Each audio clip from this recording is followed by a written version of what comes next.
Hi, and welcome to another episode of Dan and Frankie Go to Hollywood.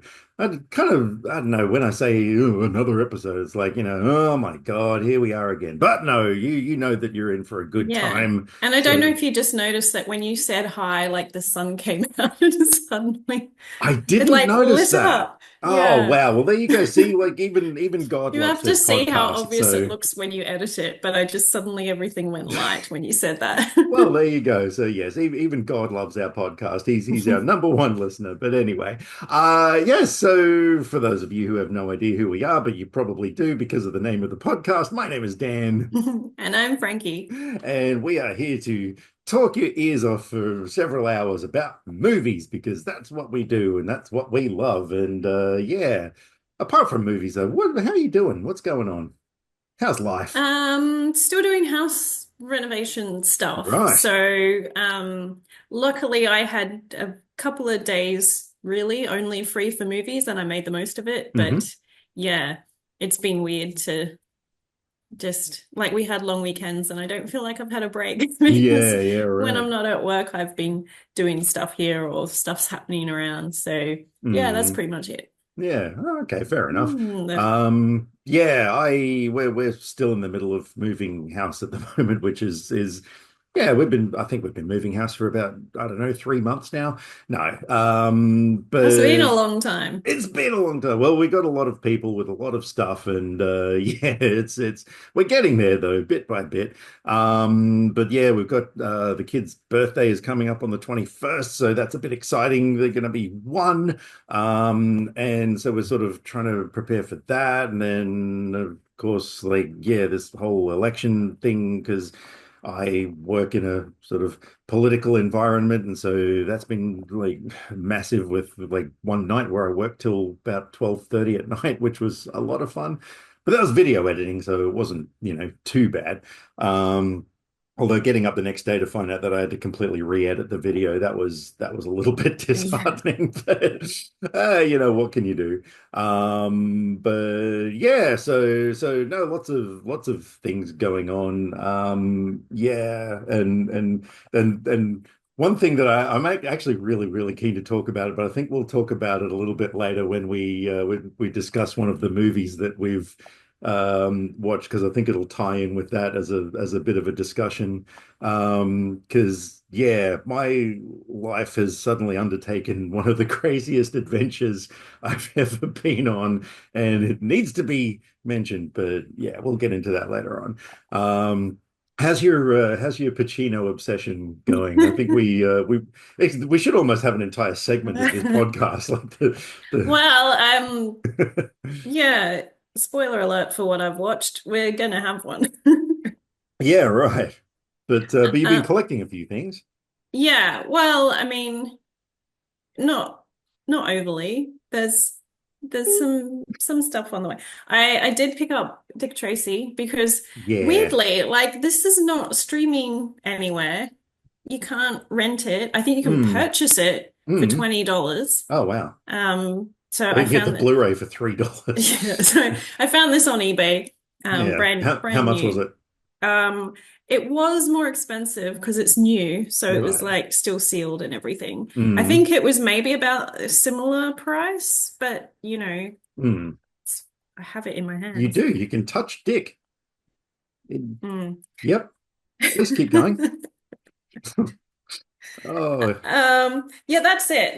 There was one other thing, but I'll bring that up later when it's more hmm. relevant.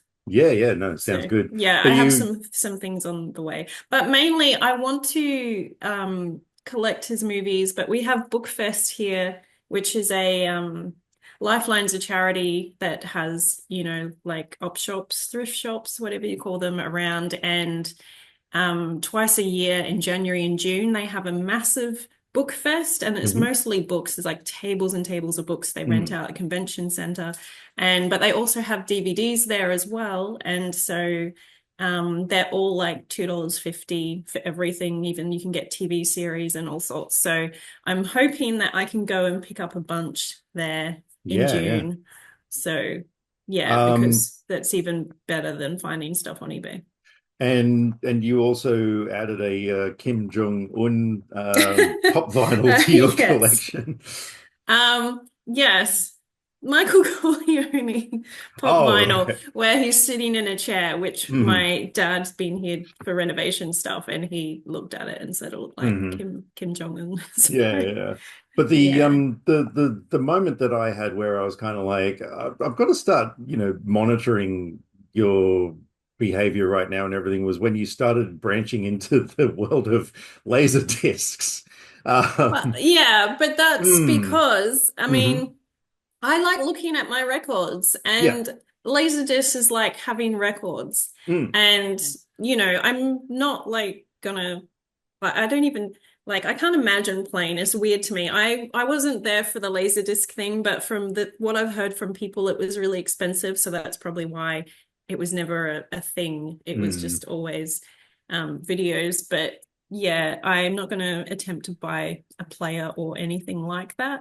I'm Yeah, just good buying them idea. for decoration. They're cheap Yeah, yeah, enough that you can just buy them. It's like having an art print of the movie covers. yeah. No, look, I And I totally did find a understand. place that sells like Japanese imports. So they Mm, have the like strip down the side with all the like, so it looks cool. Or some of them hmm have the title in Japanese on the front. So hmm yeah, it's like just a fun decorative thing. Yeah, no, look, I totally get it. Look, in all honesty, if someone said to me, hey, look, $5, you can have this fresh, deadly prey laser disc, I'd be like, oh my God, I am all over that. So yeah, I totally understand. I'm not actually criticizing your life choices right now. It's totally fine. But no, that's cool. Yeah, I'm glad that, once again, you've like hit the ground running with a new obsession. But you know what's really funny? I looked this up. So this all started, I watched Dog Day Afternoon on the Mm, 21st of March, which I haven't memorized. I just looked it up right. because it wasn't until the 24th of April Mm. when we were chatting and you just went, by the way, Frankie, I haven't mentioned this yet, but Pacino is one of my most favorite actors of all time. Yes. And I it had know. just never come up I know. It after was all the discussions we've I had. I guess it's just kind of one of those things that like, he is just so freaking amazing that it's just kind of a given, you know what I mean? Like I just kind of thought like, yeah, cool, like you're finally on board the Pacino train, like, and everything. And then it just sort of occurred to me one day, I was like, yeah, I've never actually sort of mentioned to you that, by the way, I share this absolute love of Mm. his work with you, even though I've only seen like a dozen or so of his films, but some of them I've seen like numerous times. So, yeah, but no, there's just something about that man. He is like no other, the way he delivers his lines is just, so him. Which is why, you get some movies like Scarface, for instance, where, he's got this thick Cuban accent and stuff, and it's kind of like, yeah, okay, like that's a different version of him. But there's a lot of times where, he's one of those actors who plays himself in a lot of way. And I dig that, I just think that's amazing. I love it when people are just so incredibly unique and talented in that way. So yeah, but no, I've been into his stuff since probably I think yeah during the 90s at some point. I jumped on that train. So yeah, no, it's definitely an obsession that I'm not kind of like Frankie, you need to stop. Like no, I'm encouraging Yeah, this. Keep I was going. gonna say it's a good thing because I send a lot of Pacino related messages when we're chatting, Oh yeah, like or when I find 98% of them. like laserdisc stuff on Yeah. eBay. And But it's you're an enabler anyway oh my for God, am I collecting. ever? I mean, yeah, holy crap, I've even got like a image and a gift to go with, encouraging people to spend. So, yeah, but anyway. All right, cool. Well, I don't know about you, but I feel like delivering the ass beating of a lifetime. So I think we might just jump straight into the trivia today. What do you reckon? Yeah, sounds fun. All right. And once again, we have our esteemed colleague, our amazingly good friend, Mr. Nobbins, who's here for Nobbins Knowledge. Mr. Nobbins, how you doing? Good, thanks. Am I esteemed or just steamed? No, you don't look Maybe steamed right now. fried. If Yeah, S fried, is that a word? fried. Yeah, I don't know. I really want to get away from this line of conversation as quickly as possible. So yeah, how's your fortnight been? It's been pretty good, yeah. Hmm. Been hitting the old indoor rower Oh. and Mm. yeah, starting Hmm. to get used to that. There's been a bit of Hmm. well, I don't know if fun is the right word, but Hmm. it's been good Hmm. to clock in some Ks and Hmm. get I my used fitness to up a little have bit. one. It was always fun. Yeah, Yeah. yeah, Do it's you actually not As too fun bad. as exercise can Yeah, be. yeah, do you exactly. Much better when than you running. do you close Mm. your eyes? Do you have like, a Bluetooth speaker or something on with like wind noise, and then you get your wife to stand by with a spray bottle and just occasionally like spritz you in the face, like, to give you the simulation of your actually no, hang on, if you're ready to be behind you. So Yeah. spritz the back of your head with some No, I have the fresh dog in water. there and he licks me occasionally. It's Oh just yeah, yeah. just like being on the boat. Just like rowing. Yeah, Yeah. yeah. Oh wow. Um, cool. All right. Well, what do you got for us this installment? Bring us up to speed. Well, as regular viewers would know, Mm, you had a quite a good win in the Easter eggs trivia in the last episode, indeed. and that leaves the running total at 34 to you and Hmm. 32 to Frankie. So you're Right. still 103 away from winning a prize. Oh wow. We'll get there. We'll get We'll there get there. eventually. Yeah. So the segment consists of 10 trivia questions on Hmm. a topic of my choosing, and it's just 1 point per answer. So a maximum of 10 points per episode. Excellent. And for this round of trivia, we are dedicating it to the man, the myth, and the legend, Al Pacino. Oh, did not see that coming. Nice. No, no, Brilliant. nothing was prearranged Hooah! at all. Cool. Let's we yeah, well, I mean, one of us is a little bit obsessed and Mm. yeah, And then there's Frankie. hey, well, yeah, I mean, the majority of my movies that we will be discussing that I've watched over the last couple of weeks have been Pacino films. I am guilty. Ooh, So, there you go. yeah, but anyway, we'll get into that later on. Um, all right. So how's this? What are our buzzer names? I'm very curious. Well, I've been thinking about it, Mm. and I thought maybe you can be Devil, Hmm. and Frankie can be Scarface. Okay. Ah, that's a long one. That's what she said. But anyway, cool. All right. Yes, I am devil. That's yeah, everyone knows that. Yep, Cool. I'm keen. All right. Well, cool. what do Well, you just say we just jump straight into the Pacines, let's freaking do the it, Pacine machine. as is well known within the industry. Oh my God. Wow. Anyway, yes. All Here right, we go. let's jump in. That's an episode title. The Pacine The Pacino machine. Machine. Yes, there it is. All right, brilliant. Please continue. I'm just going to write this down. So, for which film did Al Pacino win his first and thus far only Academy? Scarface. No, that was not the film. Haha, you're wrong. Yes, Frankie. Scent of a Woman, Correct. Damn. yeah. I've got a feeling I'm going to be Which I outgunned still on I this still one. need to watch. You haven't even seen it, and you, No. wow. Okay. Do you want to write anything else down, Dan? Well, and give Frankie the advantage. That was pretty good. No, to be honest, Good. she even mentioned this to me the other day, and I still wouldn't have remembered it. So no, it's fine. It's fine. Let's just keep going. So let's keep going on the Academy Award theme. How many Hmm. times has Al Pacino been nominated for an Academy Award? Devil. For which, yes, Dan? Five. No.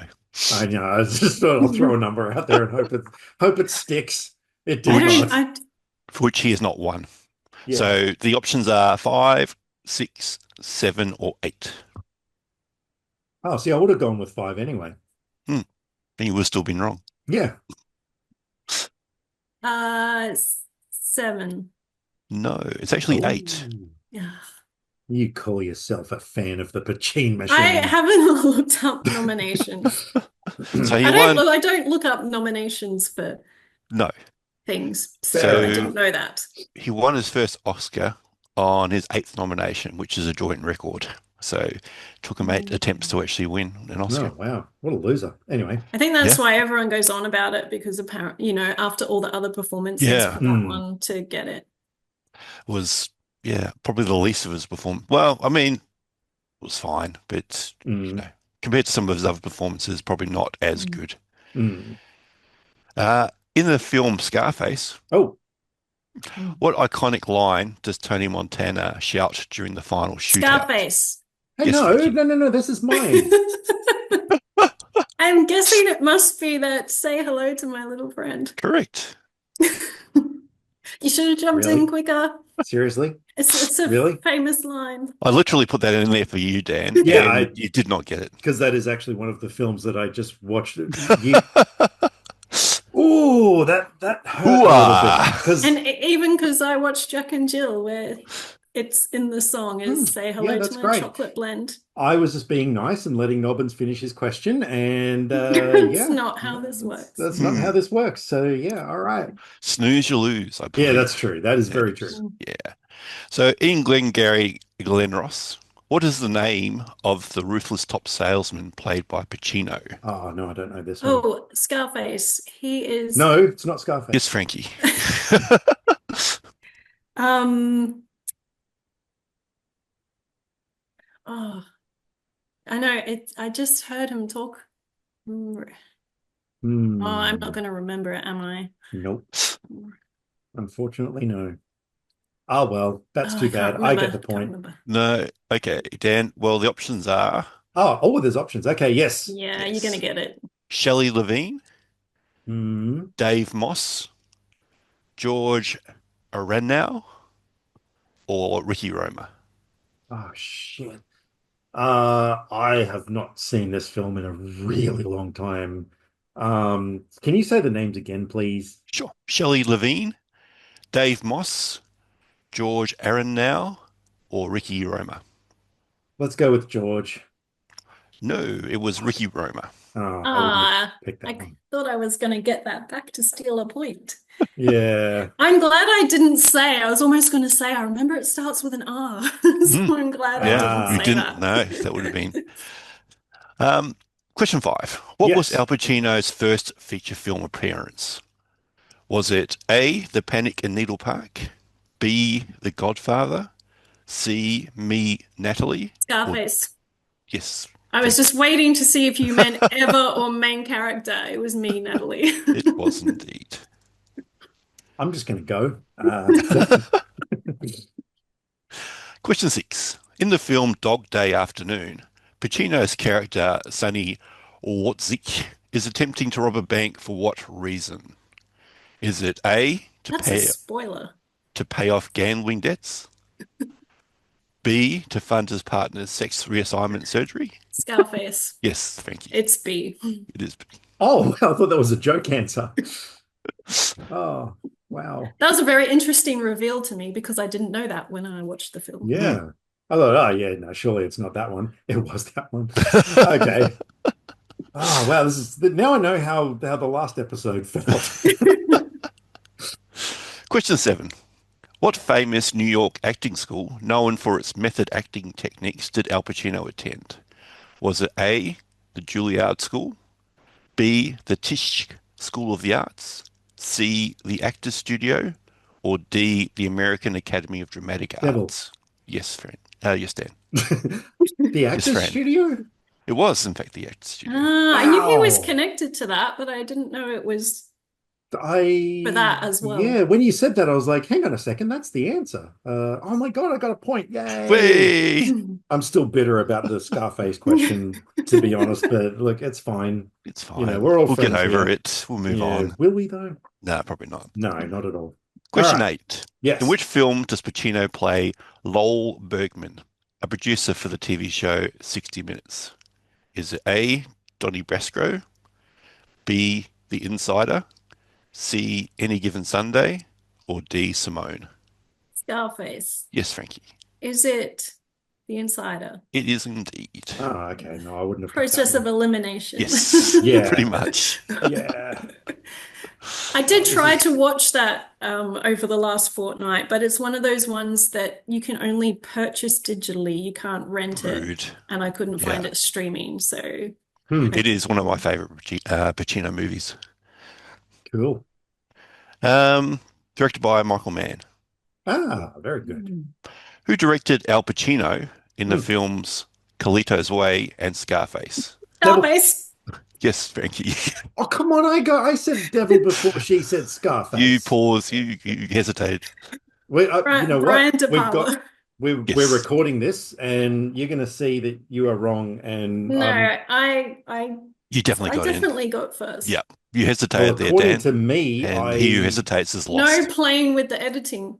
no, no, no. I promise you, I won't. I'm going to be reviewing this, Yep. and you will see. Take it to video Unless there's a replay. lag or something, I don't know.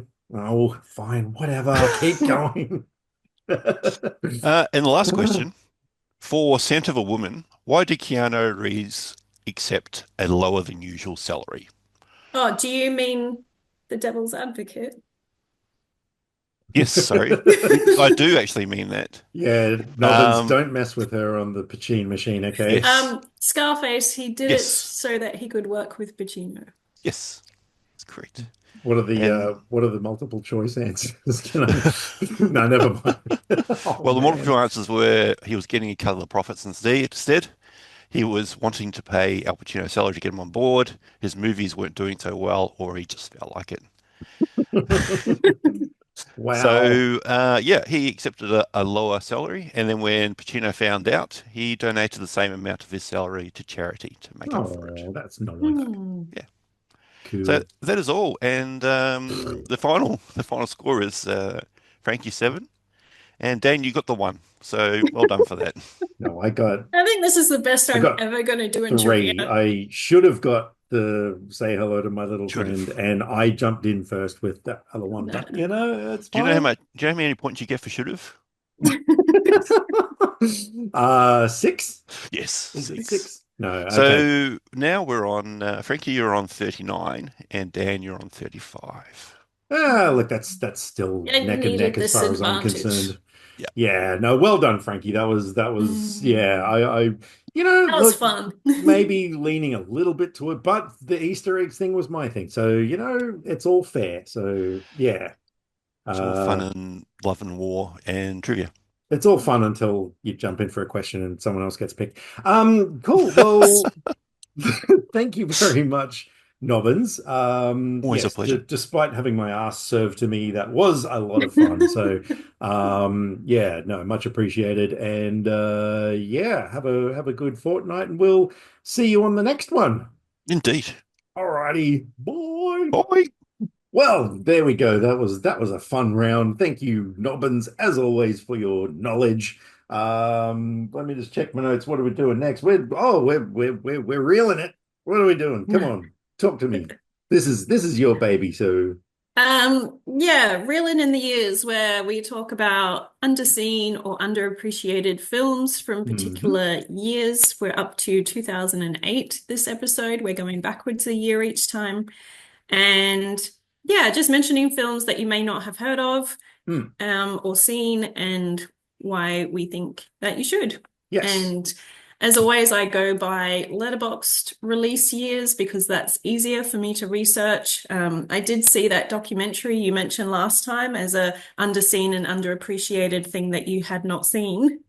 Which one? What? Letterboxd says came out in 2008. The Play It Loud or whatever, the one with Oh, right. Jack White, Yeah, Jimmy yeah, yeah. Page, Oh, and The yeah, the one that Edge. I highly recommend everybody check out because it sounds amazing. Yeah. Yeah. Oh, that was Mm. 2008, was it? It was by Letterboxd, so it Hmm. probably it must have played places before it's main Oh, release because okay. you had it as 2009 on your Yeah, yeah, list. right. Yeah, because I go by Which is why I Wikipedia. mention I look at Letterboxd because Letterboxd just Mm, goes by first viewing anywhere. So if they mm. play at festivals, it's that year rather than their main release Yeah, year. yeah, right. Yes, so on the contrary, I go by Wikipedia. I look up the list of films released in that year, which does kind of limit my yeah, look, see, I'm looking up the first film that I had, and it says 2007 on Letterboxd. Mm. So maybe I'll ditch that one. What do you reckon? Should I ditch that one? Well, go with what you go because if Yeah, you're no, I'll looking just at stick that with it. place, you're not going to see it in 2007. So you need to Yeah, mention it now. I don't know what's going It, on. it's So not anyway, it's not that strict. We're not the Oscars or something. yeah, There's no exactly. hard rules. It's just Yeah, yeah, yeah. So it's reeling in the years 2007, 8, 9. Like, yeah, yeah, but I do kind of limit myself in that way because I only get to look up list of American films. So there's probably, some amazing foreign films that I'm missing out on with this thing, but it doesn't matter because I have 8 films compared to your yeah, 2. that's So yeah. yeah, It's light. I'm finding in these years, apparently, I've only watched like films that are well known yeah, yeah, or right. films that are not worth recommending. So my options Yeah. are limited. And actually, both of these I don't remember a lot of, but I just remember enjoying them. So I'm going to mention them. I actually had a lot of films from that year that yeah, I was the same. I was like, oh, I know I enjoyed it and I bought it. It's on my shelf, but I don't really remember it all that well. There was like, I think maybe 4 or 5 films like that. So I thought, look, if I don't remember it, I'm not going to put it on the list. It's just that simple. So yeah. All right. Well, since I have so many, how about I'll go with a couple, then we'll throw you in. I'll do a couple more. Like, yeah. All right. The first one I'm going to talk about is Teeth. This is one of the most freaking bizarre films I've ever seen in my entire life. It's about a girl who has what is called vagina dentata, which means she has teeth in her vagina. And so, yeah, so letterboxing. Dawn is an active member of her high school chastity club, but when she meets Toby, nature takes its course and the pair answer the call. They suddenly learn she is a living example of the vagina dentata myth when the encounter takes a grisly turn. So the film was kind of a metaphor for like a whole bunch of things, like sort of like a bit of a coming of age thing, toxic masculinity. There's a whole bunch of themes in it and everything, but it's really amazing. It kind of had some really dark comedy moments and everything. But yeah, absolutely love that film. The next one I'm going with is Vantage Point, which is a film starring, oh boy, Dennis Quaid, Forrest Whitaker, Sigourney Weaver, William Hurt. There's Zoe Saldana is in this. There's tons of people. During a historic counterterrorism summit in Spain, the president of the US is struck down by an assassin's bullet. 8 strangers have a perfect view of the kill, but what did they really see? As the minutes leading up to the fatal shot are replayed through the eyes of each eyewitness, the reality of the assassination takes shape. Brilliantly crafted film because yeah, you get this event, but then it's one of those films that sort of yeah replays the event throughout like from various people's perspectives and gives you a little bit more information as to what actually happened, that kind of thing. So and I've said before, I love those kind of films that have that little bit of a gimmick to them. So yeah, that was a really really great film. So yeah, highly recommended. Boom, over to you. I'm going to recommend Departures, which is a Japanese film, and I've been meaning to watch this again for so long because I Mhm. absolutely loved it the first time I saw it, which can't have been too long after it came out. And it's a guy who is a cellist laid off from the orchestra, and he moves back to his small hometown and goes for this job that he thinks is for a travel agency, but it's actually departures, as in people dying, and like he Oh. becomes an undertaker's assistant. Oh, wow. And it's just sort of a more quiet film, but I just Hmm. found it really fascinating. So Mm. yes, I highly recommend. Yeah, no, that does sound interesting. All right, next one on my list was one that completely surprised me. So I loathe with a passion all of those date movie, epic movie, all of those sort of parody films because to me, they don't parody anything. They just recreate scenes from popular movies and throw dick jokes in there or whatever. And like, that's not clever. There was one, however, which came out that I actually thought was hilariously funny, and that was Superhero Movie, which was a parody at the time of a lot of the 2000s, X-Men films, Spider-Man films, Fantastic Four, all of these sort of things. But yeah, it was actually really, really funny. They actually did a bang up job of getting it right. The other one I'm going to mention is I think we've talked about this movie in the past, The Rocker with Rainn Wilson. In the 1980s, a drummer is abandoned by his band just before they become rock superstars. 20 years later, the drummer sees his second chance at stardom arise when he is asked to perform with his teenage nephew's high school rock band. Such a cool film. Actually, I think we talked about it because it's an Emma Stone film. Yeah, I was thinking of putting this on my list and then Mm, I didn't because I had talked about it previously. yeah, Even though yeah. I think Well, that was like way back in one of yeah. our first few episodes. But there might be some people who don't listen I to every know. single episode of the podcast, believe it or Yeah, not. I of Unlike Michael, course, who but tunes I in for every wasn't single episode, clearly. um thinking about that. I was Yeah, yeah. just like my brain just skipped it and just went, No, oh, I no, that's already talked fine. about that. I had to mention it because, yeah, this movie just appeals to me so much, being, someone who's sort of tried and failed with various bands and is still wanting to, like, I mean, God, if I had a nephew who started up a band and asked me to come along, oh my God, I'd be all over it. So, yeah, can relate. So, yeah, love that movie.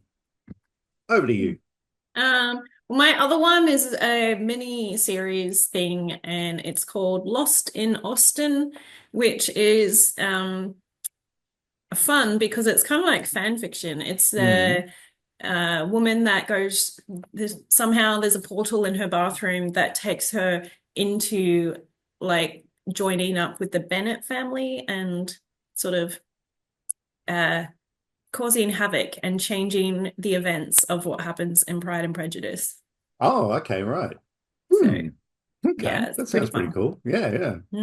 Mm. So that's all you've got, is that correct? Yeah. Oh God, so okay. So quickly, for four other movies that I've got, role models with Sean William Scott, Paul Rudd, a whole bunch of cool people, two Would you say salesmen. that was Underseen? Oh yeah, Yeah, absolutely. okay. Yeah, yeah.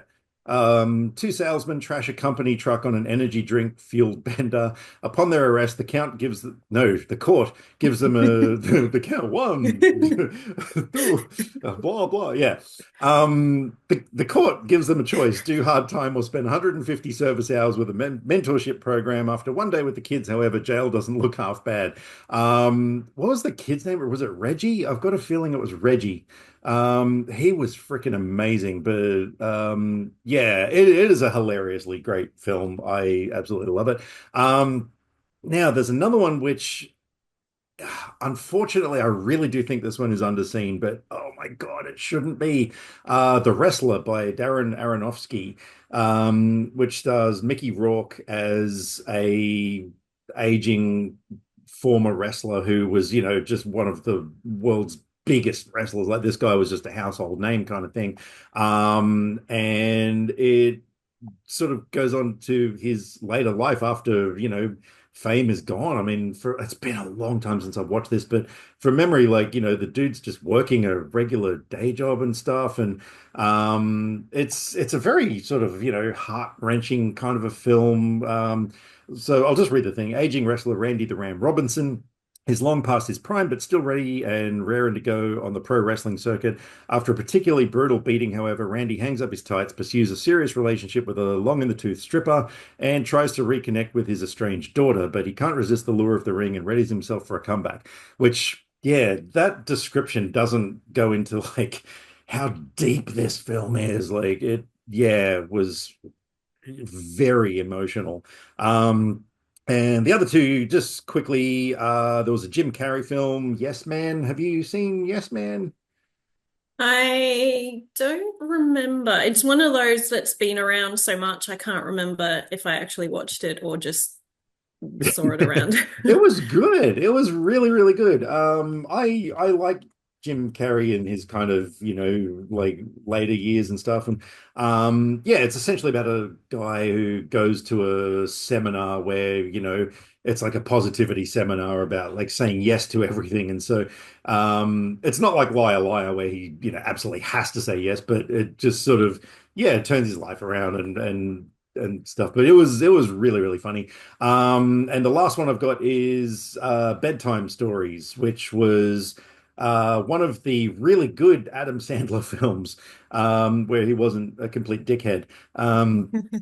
Skeeter Bronson is down on his luck guy who's always telling bedtime stories to his niece and nephew, but his life is turned upside down when the fantastical stories he makes up for entertainment inexplicably turn into reality. Can a bewildered Skeeter manage his own unruly fantasies now that the outrageous characters and situations from his mind have morphed into actual people and events? This movie was so freaking good. I actually took my parents to see it at the time, which was really bizarre because they just never went to the movies, but for some reason I took them to see it because yeah, I really loved it. It was just a fun, lightweight kind of comedy, but just had some really imaginative scenes, where these things are coming to life and everything. So yeah, highly recommend that. Do I have that noticed in my list because I did see that, yeah. yeah, because you recommended it after we watched Spanglish and I was Mm, like, oh, Adam Sandler can actually yeah, be yeah. really good. No, he And was, so yeah, really yes, good in because I this. haven't had a lot of luck with his comedy stuff. So Mm. I Oh, was some of it's not really terrible. interested. But Mm. then we watched that on Kylie's recommendation, and Hmm. yeah, I really liked it. So yeah, Hmm. you said Bedtime Stories was good, so I added it to my Mm. list, but I haven't got to it yet. One of these days. Yeah. Yeah, so that's my recommendations for 2007, 8, 9, around there somewhere. Uh, all right. Cool. So I had a lot of movies to talk about for that one. I believe you've got a lot of movies to talk about, well, a lot more than I do for what we've been watching over the last couple of weeks. Yeah, thanks to pretty much 2 days, and I Mm. have a handful of others, but it was Hmm. mostly those 2 days. And I decided to watch some films that people recommended to me, and um, coincidentally, a lot of people have recommended Al Pacino movies to me Really? recently, which is Crazy. a less surprising thing now that you already talked about him in the intro. So, but yes, and then I found out it was his birthday on the 25th of April, Hmm. which is Anzac Day in this part of the world, which means I didn't have to work. So I thought Yay. I would do a Pacino marathon and watch a movie from every decade, except Brilliant. I only made it to four. So, and my brain is still like, you need to finish the decades. So, Mm. I have watched some other movies, but I haven't watched any from like the 2010s and Right, right. 2020s. So Hmm. I probably will need to do that soon, just so Slack. my brain can feel like it's completed. Hmm. But from the 70s, I watched Scarecrow, which is a movie I'd never heard of, and and a lot of people have said that about it. Like I Hmm. found this Al Pacino podcast called All About Al, which is run by this guy who has written a book about all his films and so he's done a whole lot of research and everything. Hmm. And so I've been listening to stuff and he had the screenwriter on the episode about Scarecrow and talking about it, which was really fascinating. But also, Gene Hackman is in it. They're the two main characters, and he Hmm. apparently has his whole career said that Scarecrow was his favorite movie that he Oh, worked okay. on. Right. So, but yes, I mean, I'd never followed Gene Hackman to hear him say that. So, yeah, I Hmm. just never come across this movie. But it's these two guys are drifters and they meet each other because they just come to the same part of the road and they Hmm. end up it's a really fun thing. They come across each other while the opening credits are happening. And so Hmm. the whole time the opening credits are coming, it's them like, because Gene Hackman just wants nothing to do with Pacino after Mm. he tries to say hello and stuff.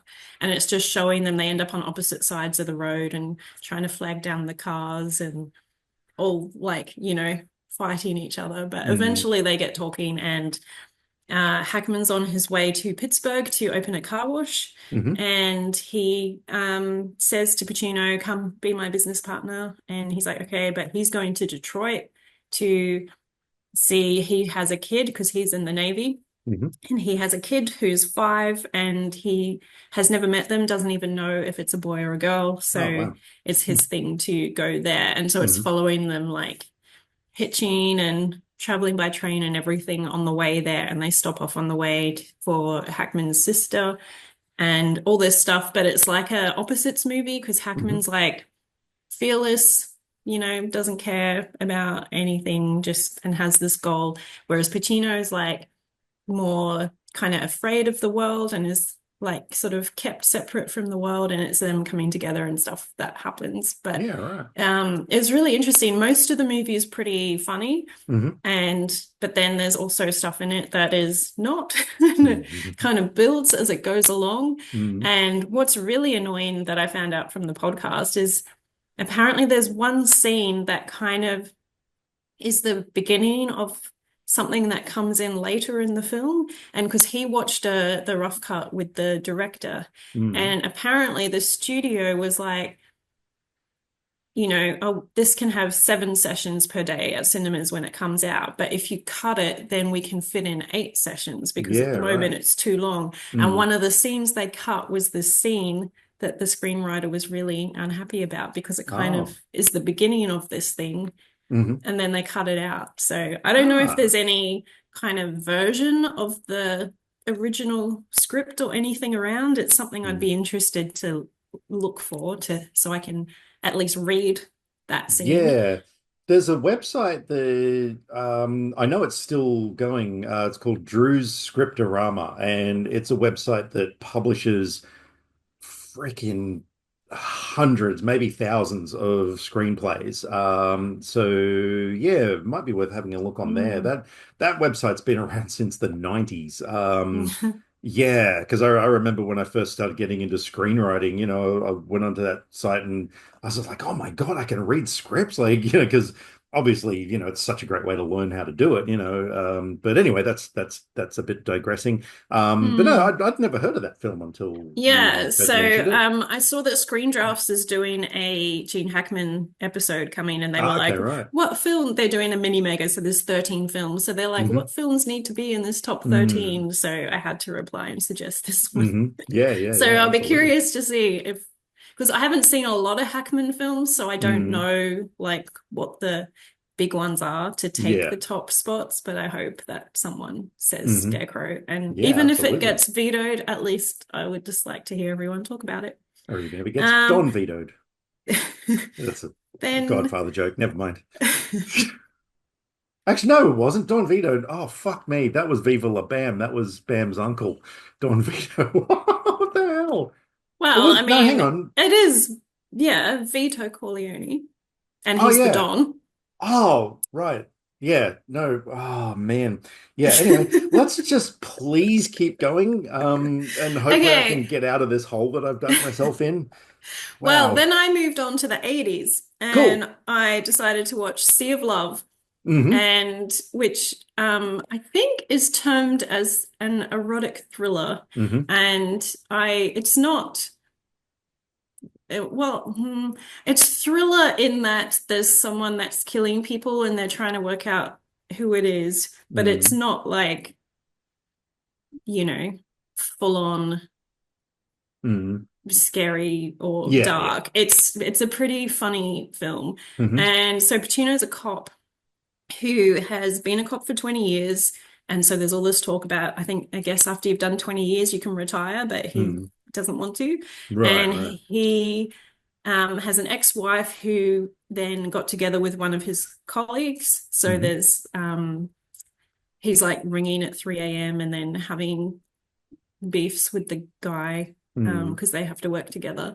But he picks up this case, and then the fun thing is John Goodman's in this as well because he's a cop in another area who also had a killing. It's someone who replies to Lonely Hearts ads in the newspaper.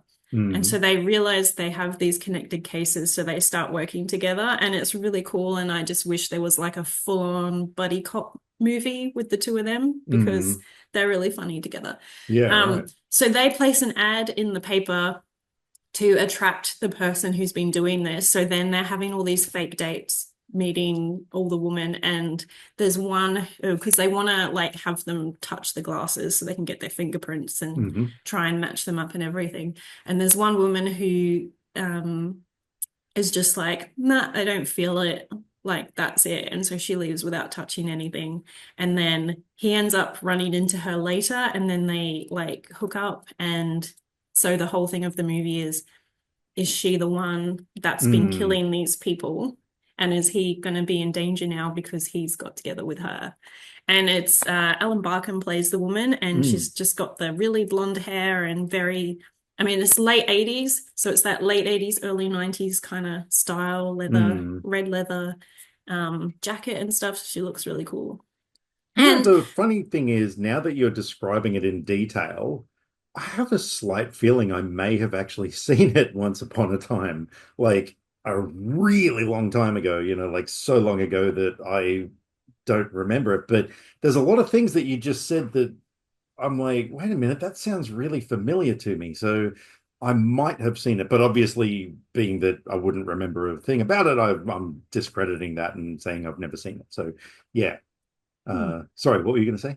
I was just gonna say it also has a really cool like scene where they get together, which Mm. it there's a moment I won't spoil, but there's a moment that happens when they first like are at his apartment. But Mm. then like the sex scene starts and it's yeah, it's really good if you like she like shoves him like face first into the wall Oh, and wow. then starts like putting her hands all over him and Hmm. he's enjoying it. But it's funny because we were talking about that last time when Liam was here. Mm. She ends up completely naked. Mm. Yeah, You right. you see his back. She Mm. like pulls his shirt up to press against him at one stage. Hmm. And then I don't even remember if he has his shirt undone, but it's on. His pants are undone, but they're Mm. on. So Mm. it's just like he's fully clothed, she's fully not. But yes, Double it's a very good standards. scene, and Hmm. I had to rewind and watch it again before I continued I'm on with the sure you movie. did. So you never got to see his Dick Tracy? No. No, okay, fair enough. Do you know what? I don't know if he must have had a thing that he didn't want to be naked in movies because there's another movie as well. Like there are moments that they could have showed his bum, but they didn't. Like in this Oh. one, although he does put on briefs that are like very tight. Mm. And then there's another movie where the camera very specifically stays, so you only see waist up. So Right, right. must Oh, be a okay. thing. But yeah, Maybe. seems to be a lot of movies where the woman ends up completely naked and the Mm. guy still is pretty much fully clothed. Yeah. So this had that. Unbelievable. But yeah, so it was very fun and I really enjoyed it. The sort of the thriller part of who did it, I find is not as interesting as just the whole thing with the two of them and Hmm. is it her or not? So I guess it's more that is it her or not rather than who else Mm. could it be? What's happening with that? Hmm. Yeah, he's more into the relationship than the Mm. case.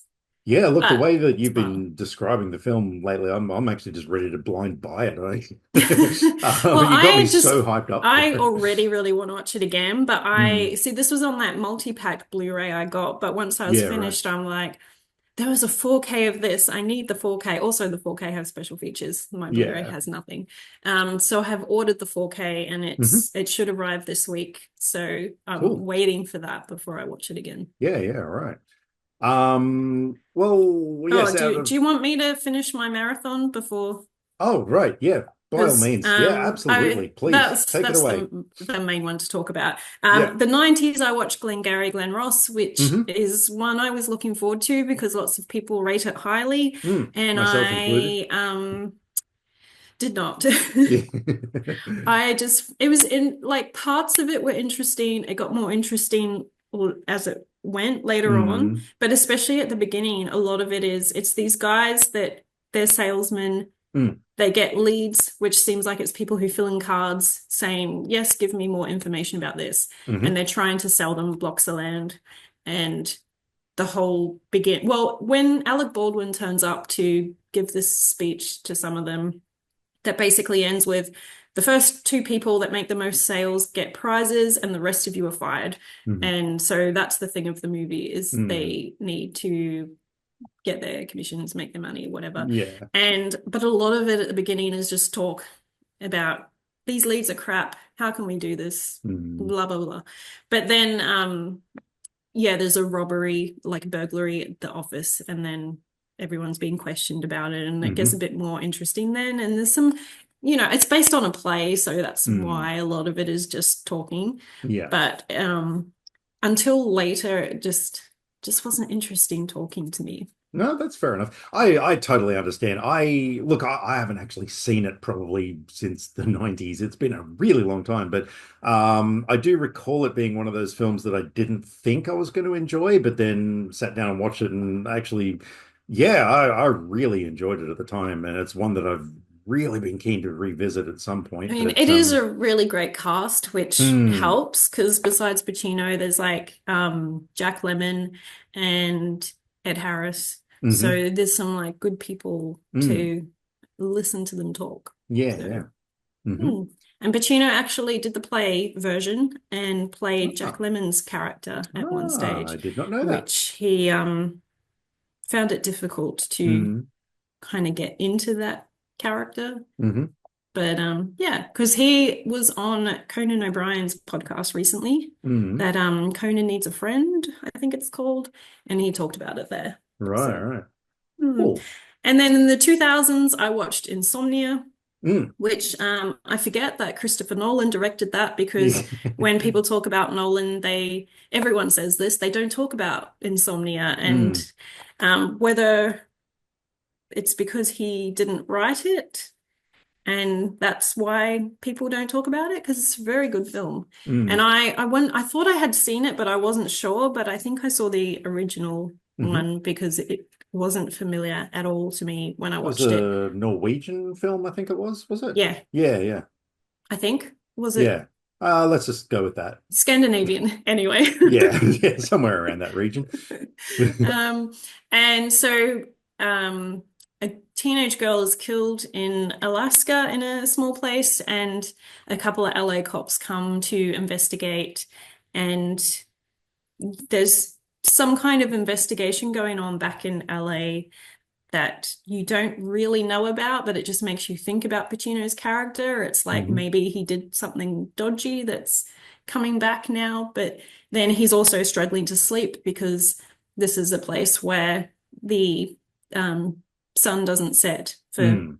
at all. So Yeah. he's struggling to sleep and then investigating this case. And Robin Williams is in it. Mm. And the scenes with the two of them together are so good. And Mm. yeah, he's playing kind of a bad guy. So hmm it's, yeah, really interesting Mm. having them face off. So I highly recommend that. I'm Oh yeah, same. surprised that that also is hard to find to purchase. Well, the DVD's everywhere, but Mm. it seems like there's barely been a Blu-ray release. And Right, so right. it's they were like $50 or $60 Yeesh. um, anywhere. I've found them on eBay or Amazon or anywhere. So Mm. yeah, but I also heard, I don't know if it's everywhere, but I think it was a UK person saying it, so I should be right, that on the DVD there's a special feature is just Nolan and Pacino having a conversation. Okay, right. So I'm looking forward to watching that. Yeah, So yeah. yes, there's plenty of DVDs on eBay, so that one's Mm. easy to find at Yeah, least. look, even I own that one. That is one of the Christopher Nolan films that I really like. I remember I went and saw it at the movies, and at the time, because Nolan hadn't really done a lot of films, but like Hmm. between that and Memento, I was sort of like, wow, this director really knows how to capture feelings, or like in the case of Insomnia, like from memory, it's been a very long time since I've seen it, but weren't there just like these moments where just things flash on the screen? Like, for some reason, I've got it in my brain. There's a moment where there's like a shot of a road, like traveling really fast, like there's flashes on the screen for a second. And there's that whole sort of thing that messes with your head. Was that in there? Was that film? I don't, that doesn't seem familiar to me. Okay, I'm making it up. But I know I do remember though that he did a great job of like capturing emotions kind of thing Yeah, well, and I think this yeah. is the film that got him like Mm. the studios to give him Yeah, yeah. the Batman stuff and whatever. So Mm. it was yeah, like Yeah, the yeah. stepping stone to that. And Hmm. apparently he learnt from Pacino that apparently he was saying he was giving him notes and being saying what he wanted him to do, and Pacino Mm. was like, "I'm already doing that. You Mm. can't see it, but you'll see it when you watch the dailies." Oh And wow. then he watched it and he was, and so Yeah. it like taught him that sometimes you can't see things that Wow, will that's then show interesting. up on the film. Yeah, yeah, right. Hmm. Okay. Mm. Um, So that was my Pacino marathon. hmm. I did run out of time. I was hoping to at least get a fifth movie in, but Hmm. I didn't have time. Damn So it. yes. Well, yeah, two of the three films that I watched outside of our feature films are Pacino films. So, yeah, the first one that I watched was one that I've seen this film a few times and I recommended it to you, and that is Simone. Which I Um, also watched. which you also watched, which means we get to talk about it together. So yeah, essentially it's about so Pacino plays a film director who he's kind of celebrated, but during the making of one of his most recent films, his lead actress, played by Winona Ryder, walks upset, and so he's got to try and replace her, and so I just really think this film was so ahead of its time because this came out in 2002.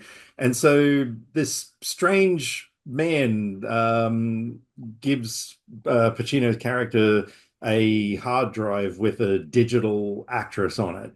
And so Pacino goes, Yeah, there's like a 9 months later yeah, yeah. thing that pops up that you're just like, in 9 months, he's completely learned how to use it. Yeah, of course he has. So yeah, he replaces the lead actress with this digital thing, who becomes the biggest freaking star on the planet. They name her Simone because it's like Sim One and stuff. And yeah, so he's then, of course, everybody wants to meet her. Everybody wants a piece of her. Like the media are just going nuts over her. And of course, she doesn't exist. And so he's got to try and hide that fact. And yeah, I thought it was a really fun satire on a lot of things like the film industry, the media, the way that we perceive celebrities. And yeah, but it was a lot of fun for me on a personal level because I'm kind of doing the same thing at the moment. This is what I wanted to mention before. So my wife Kylie and I, we have actually created a virtual, like an AI model that we've put on Instagram. And my freaking God, this whole thing has turned into the craziest adventure imaginable.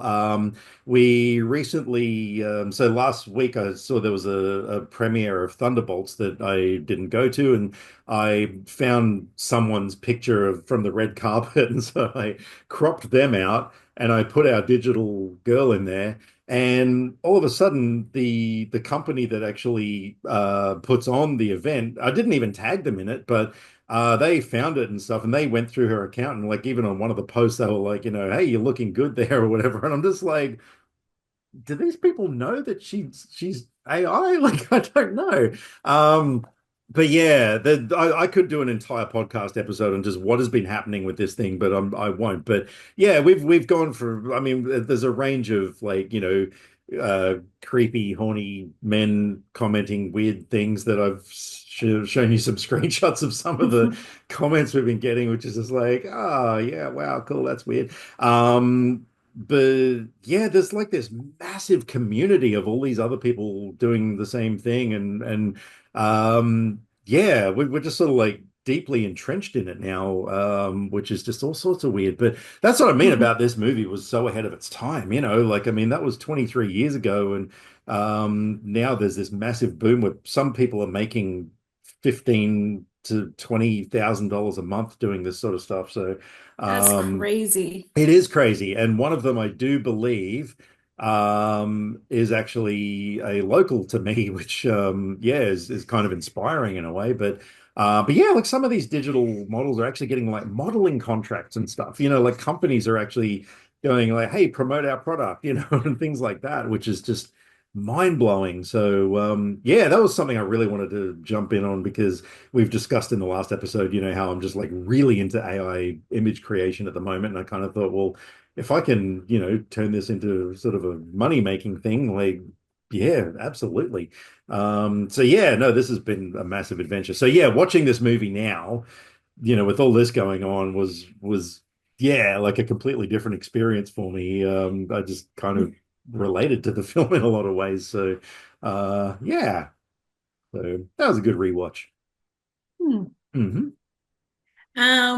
Well, I'll finish my other Pacino movies before I talk about my non-Pacino movies. Cool.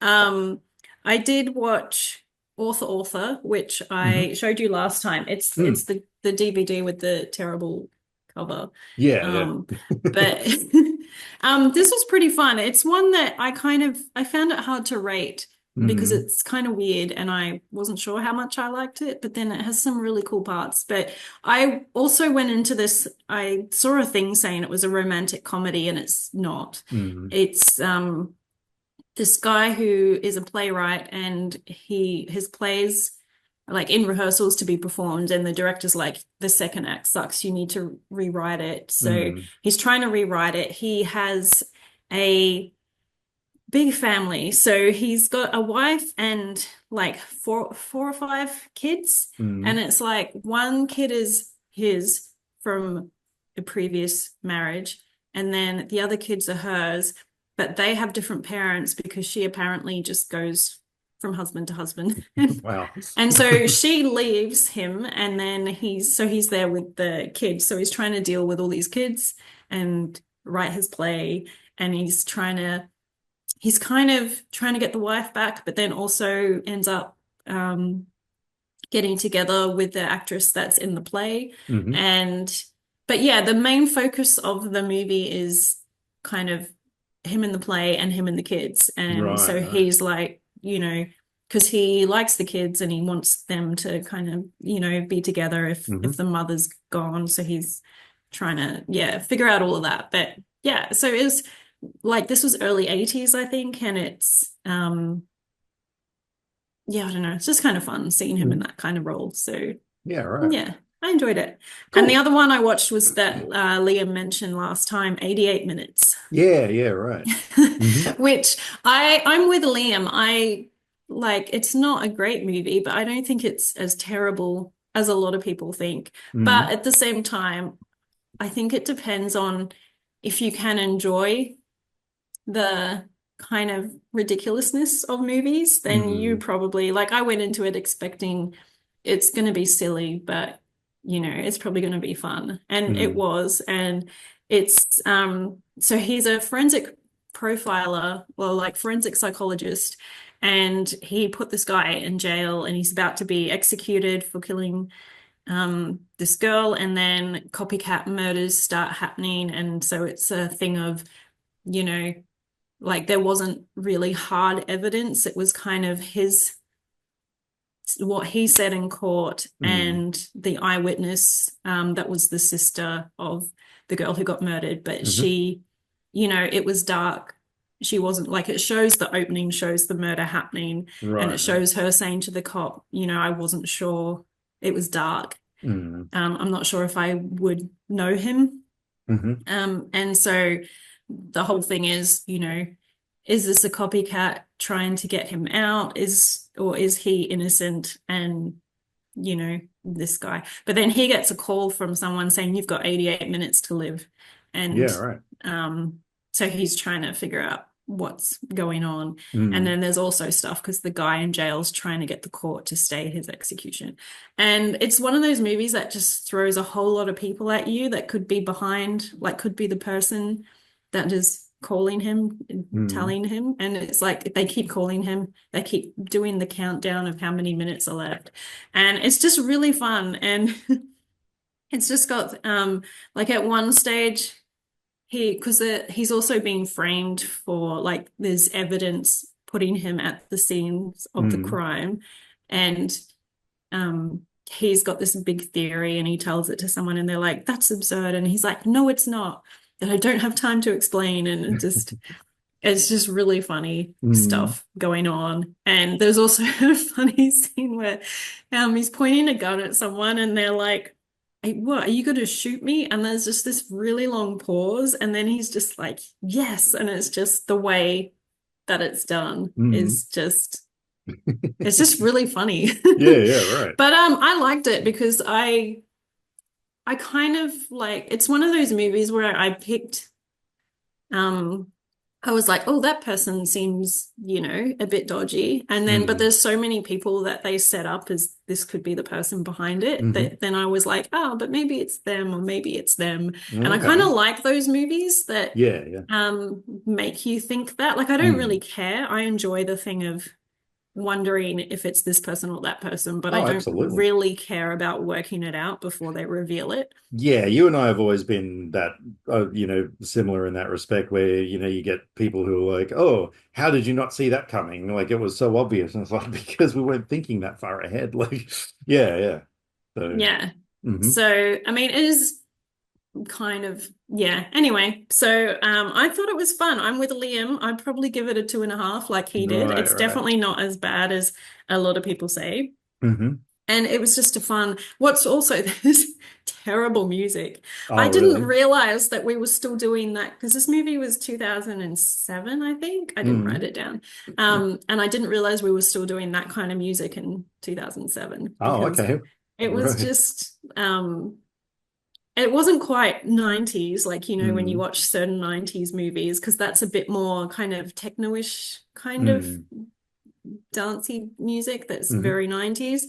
And then this, I just didn't realize. I guess maybe it went through the decade, but I thought that Mm. that kind of music finished earlier, but it just doesn't seem to fit with the film, Yeah, yeah, I right. guess, kind of. Okay. But yeah, so I didn't hate it. So Hmm. yeah, that was pretty Cool. fun. So one of the other films that I just could not resist another chance to watch this film, and that is Scarface from 1983, which I realize you haven't seen yet, and that I was actually planning to hurts my watch it, soul. and then I ran out of time. And then last night I was like, I was looking on Letterboxd and I saw Hmm. your thing, and I was like, oh, that's right. I was going to watch it. Maybe I'll watch it tonight. And then I saw the runtime and went, yeah, I'm not. It's I a long can't. movie. I had It's just to. it's almost 3 hours, and I'm like, I can't, which is good because then Hmm. because I finished Final Destination, and then I was like, oh, I have time for another movie, and then I Hmm. just couldn't settle. I started two different movies and Yeah, was just yeah. like, no. So I'm glad I didn't start I Scarface. had to split it up over two nights because yeah, it's a very long movie. But my God, it's just one of my most favorite movies of all time, I reckon. So yeah, for those who don't know, it's basically about a guy named Tony Montana who, um, at the start of the film, he is a Cuban immigrant who is kind of locked up in like a sort of a illegal immigrant detention camp, but he gets given the chance to take out a prominent political figure that's in there as well, in order to kind of put his, foot in the door of the mafia or whatever it is, or the drug cartels, that kind of thing. And it's just basically, yeah, his rise to becoming this absolutely massive drug kingpin. That's pretty much it. Like, there's not a lot to the plot, but oh man, there is just so much to love about this film. It is one of the most 80s looking things you could ever imagine.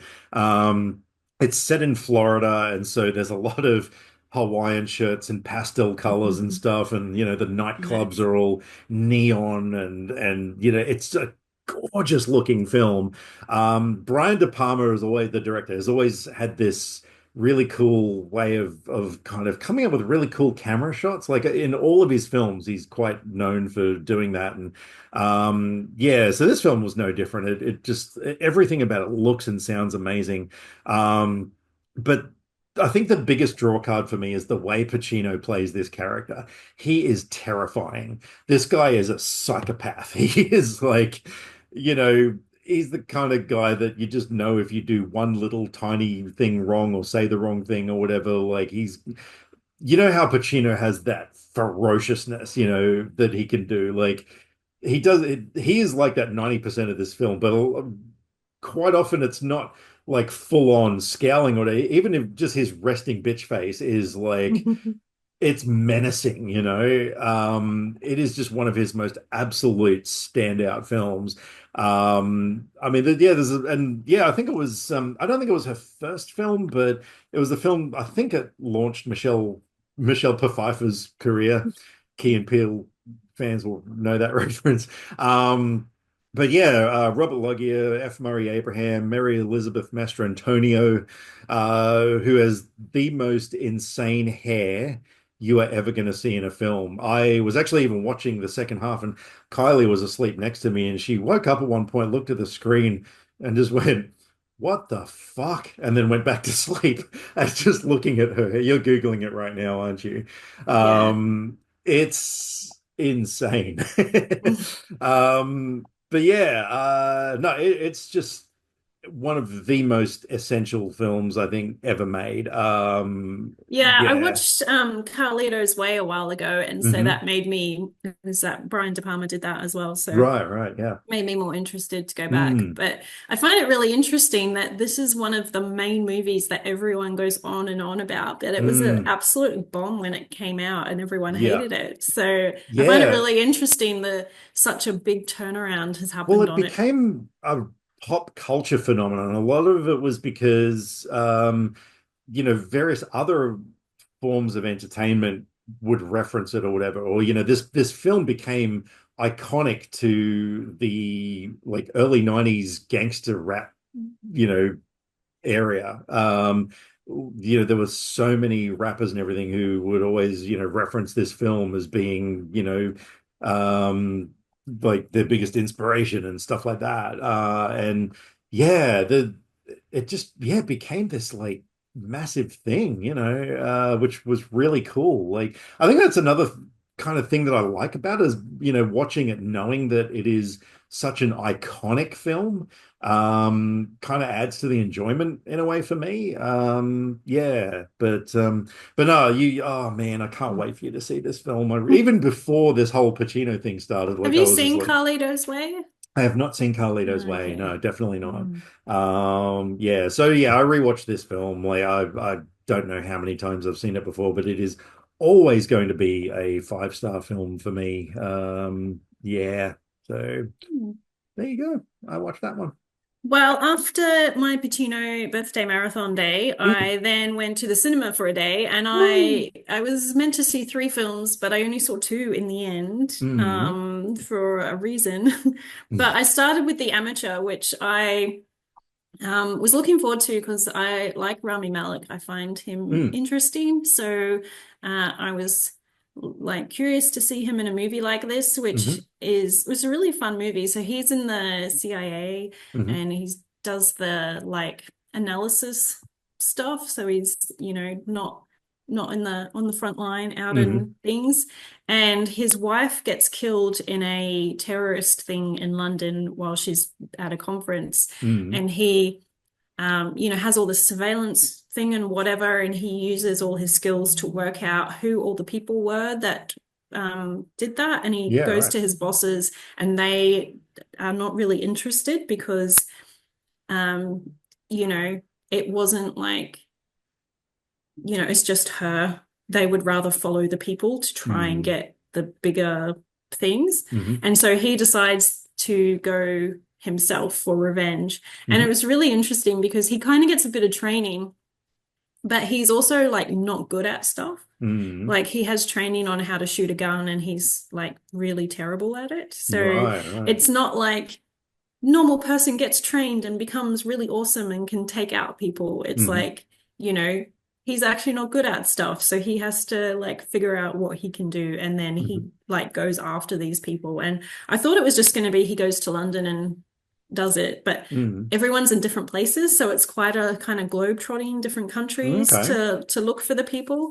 And so, yeah, it was really fun. It was one of those movies that I wasn't expecting it to be amazing, but I thought it would be a good time, and it was. So, yeah, Okay, cool. it was worth seeing, I think.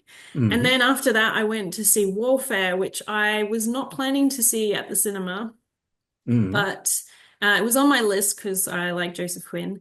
And but a lot I saw reviews and everyone was saying the sound is absolutely amazing. So go see it at the cinema Hmm. for that. So I thought, well, it's between the two movies I want to see, so it fits. I'll go see it and have the good sound. And Hmm. yeah, they weren't like making stuff up when they said that.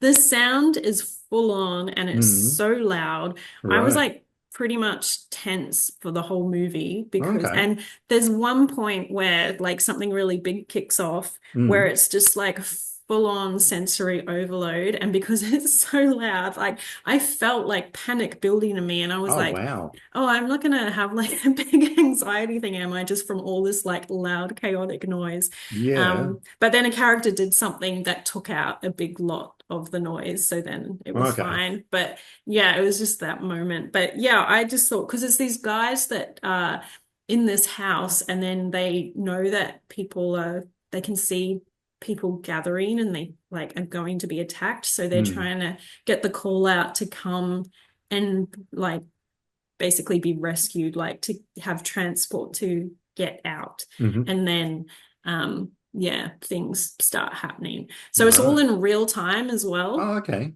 Well, that's cool. So yeah, and then so so you're just with them like for this whole time that stuff's Hmm. happening. So yeah, but because of that, it was such a full-on experience. Once that was done, I was like, I can't go into another movie now. I feel Hmm. like I just need some like peace and quiet for the rest of Yeah, the yeah, day. right. So unfortunately, Sinners was the third movie I was going to see, Ah. which was last because they just didn't want to give it an earlier session time, which is Hmm. really annoying. So I still haven't seen Sinners because I haven't had the chance again yet. So it's still on my list and it's doing really well. So I think I don't know if I can Hmm. make it there tomorrow because it's holiday tomorrow, but otherwise, I do have a half day this week, and Hmm. so yeah, I'm sure it'll still be playing everywhere I'm because it's doing so well. so curious about that film. Like, oh my God, it's Mm. been getting so many amazing reviews. So, Yeah, I've been looking forward to yeah. it for ages, so I'm really happy to hear from people that it's Mm. apparently like really, really good. Mm. Yeah, yeah.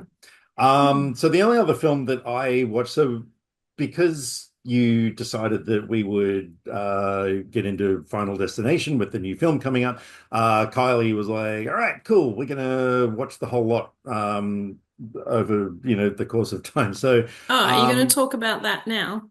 yeah, why not? Oh, Because I I thought don't you'd want to. just talk about it when we were talking about No, I the. just want to get it out of the way It's because, just kind of weird to go backwards. yeah, that's what I do. I So I thought you were watched. going to talk about High School Musical 3. Oh, hang on. Oh, wait a minute. Oh wow, that is actually, yeah, I forgot that that was one of the movies that I watched after the podcast. Yeah, all right, let's talk about High School Musical 3, which I didn't like as much Which as I also was going to rewatch, but Final I Destination ran out of 2. time. Yeah, look, I watched it because, had to round out the trilogy I was and really surprised to see that. yeah, yeah. I didn't like it that much. So I don't even really remember it. My review I wrote, this one really didn't work for me. It felt overly long, disjointed, incohesive, and quite frankly, a bit boring. Didn't feel like it had much of a story. Oh, that's right. And there were any real dramatic conflict, but it did have Vanessa Hudgens in a sundress getting wet in the rain. So, you know. Yeah, I got to one point in the film and I was like, there's nothing really happening. Like, how far into the film are we? And I Yeah, was I like mean an hour in. it's I very was like, much a musical. oh, wow, we're an hour into the film and there's Hmm. just not that much happening. Um, I am kind of struggling even now to really remember much of what happened in it. Yeah, I just didn't. Look, I mean, it wasn't, like absolutely horrible. I gave it 2 stars. Because yeah, it was very well. Oh, and there were some very interesting like sets and camera work and stuff. Like that was the one where Zac Efron was in the spinning hallway thing, right? Mm. Yeah, yeah. Like I mean, things like that were cool. Yeah, but overall, I Yeah, just it thought it was kind of definitely weak. is like, oh, because, the other ones did so well. We've got so much money now. We're going to Hmm. really amp up the performances. And Hmm. does seem to focus more on the songs and Yeah, doing which that. I don't remember any of them. Which Liam was upset because in Letterboxd you commented, but what about the songs? And I said I don't remember a single one. And Liam came in, not a single one, and then in ca all caps, it's like catching lightning. The chances of finding someone like you. And then he goes, also Zac Efron in a rotating hallway. That's right. That didn't do Mm. anything for you. And I said, yeah, look, that was cool, but to be honest, I'd forgotten about it till you brought it up. Although I remember it now. Maybe it was because we had that conversation. I don't know. Anyway, look, Yeah, that yeah. does have the only song with Troy and Gabriella that I actually like them Hmm, singing, which is the Can I Have This Dance? yeah. But yeah, there's some good songs. Some of the best songs of Hmm, the trilogy are in that film. fair enough. I was just, yeah, I did actually find there were quite a few times where I was glancing at my phone. I was like, let's just have a look at something else for the time being. Yeah, so sorry, I tried. But yeah, didn't work for me. Ah, Uh, well, I'm just like happy that you actually finished the yeah. trilogy Oh, look, of because I course. really didn't think that you would watch the third film, and especially not straight away. Well, I like to be Because full I of remember I surprises. just sent you a message about something and you just sent Hmm. a screenshot back of your Hmm. TV screen. And I was just like, wow. And then I Yeah, straight yeah. away messaged Liam and I was like, look what Dan just sent me. Yeah, yeah. Well, I Hmm. like to mix things up and keep people on their toesies. So yeah. Hmm. What else you got? I just have one more. Hmm. I found out about this movie called Sundown, The Vampire in Retreat, which I'd Hmm. never heard of. In the review, the person said it was like likened it to The Lost Boys as like 80s vampire fun. Hmm. And so I looked it up and it has Bruce Campbell's in it, which is like one of the Always a main good thing. things that Hmm. made me want to watch it. Hmm. Oh, hang on. I'm hanging. There's so many movies called Sundown. You got to scroll a Oh, really long wow. time to find this Yeah. one. Um, And because in the this is meantime, from here's some 89. music. No. So it's also got David Carradine, Deborah Foreman, Maxwell Caulfield, Mr. Rex Manning himself, Hmm. and Dana Ashbrook, which is right around like just before Twin Peaks. So yeah, it's really fun. And so these vampires they sort of made a little town for them and they've developed this like sunscreen so that they can be outside in the daytime. They have to, have umbrellas and cover up and everything, but they, Hmm. don't die. And they're making like synthetic blood stuff so they don't have to kill people and they're just living. Hmm. And they're having trouble at the plant and they need the guy who created it to come and help them fix the issue. So he comes with his family, Hmm. and it's really funny. They just went, "Oh, this family has two young daughters." And one of them's like super into vampires. So let's make her Hmm. this super blonde girl when the whole rest of the family has dark hair. And so she really stands out as being Right, weird. right. So they come to town and yeah, stuff happens Hmm. and the girl works out that they're vampires.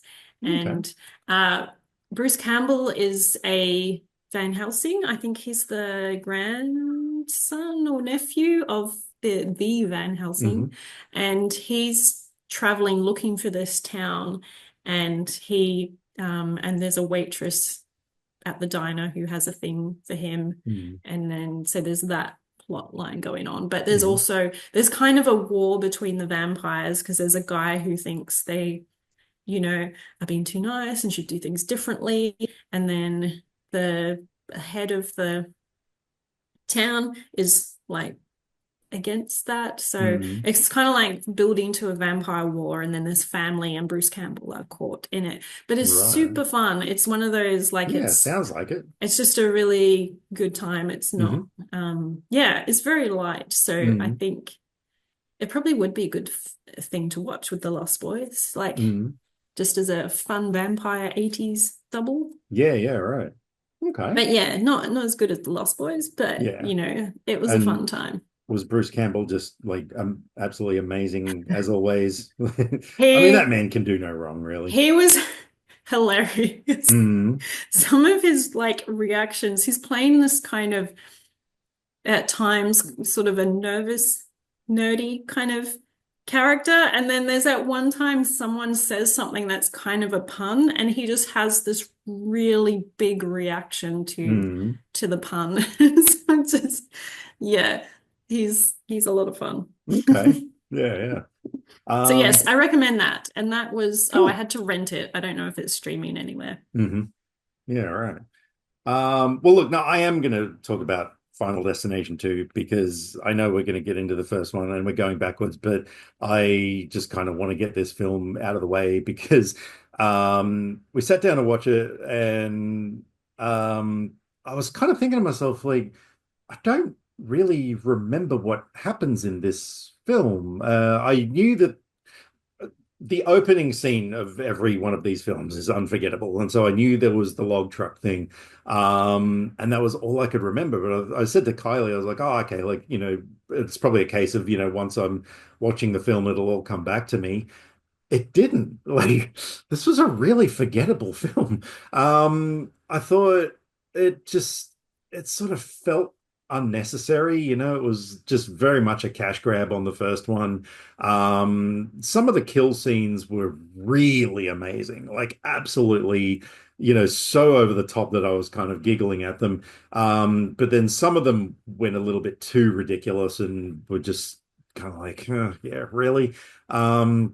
Yeah, it's just one of those films that like there are certain films, no matter how many times I watch them, I will never remember them. And this is one of them Mhm. because I have no doubt that the next time I go to watch it, which there'll probably be another time, hey, one day when I'm sitting down showing the kids the Final Destination films, yeah, I'll probably once again be like, I don't really remember what happens in this film. So yeah, it wasn't one of the better ones of the franchise for me. But yeah. But anyway, at least we got it out of the way. So yeah. I find that with most of the films in that Hmm. franchise that I just remember bits and pieces. I'm not even sure which movie has some of them. Hmm. So I'm going to watch them all again before the new one Yeah. just to refresh Yeah, yeah. myself. But yeah, I think it's Um only really the first one that I remember a lot oh of. yeah, yeah, absolutely. I mean like I gave this one 2.5, to me it's just like it wasn't bad. It wasn't really that good. It was just very middle of the road, it was well made, and everything, but yeah, just for me personally, just doesn't stick in the old noggin. So yeah. But anyway, um, all right. Is that all you've got for what we've been watching? Yeah. Well, that's all I've got as well. So I reckon, speaking of, see, this is a good segue now. Speaking of Final Destination, I think we should go and talk about the first one.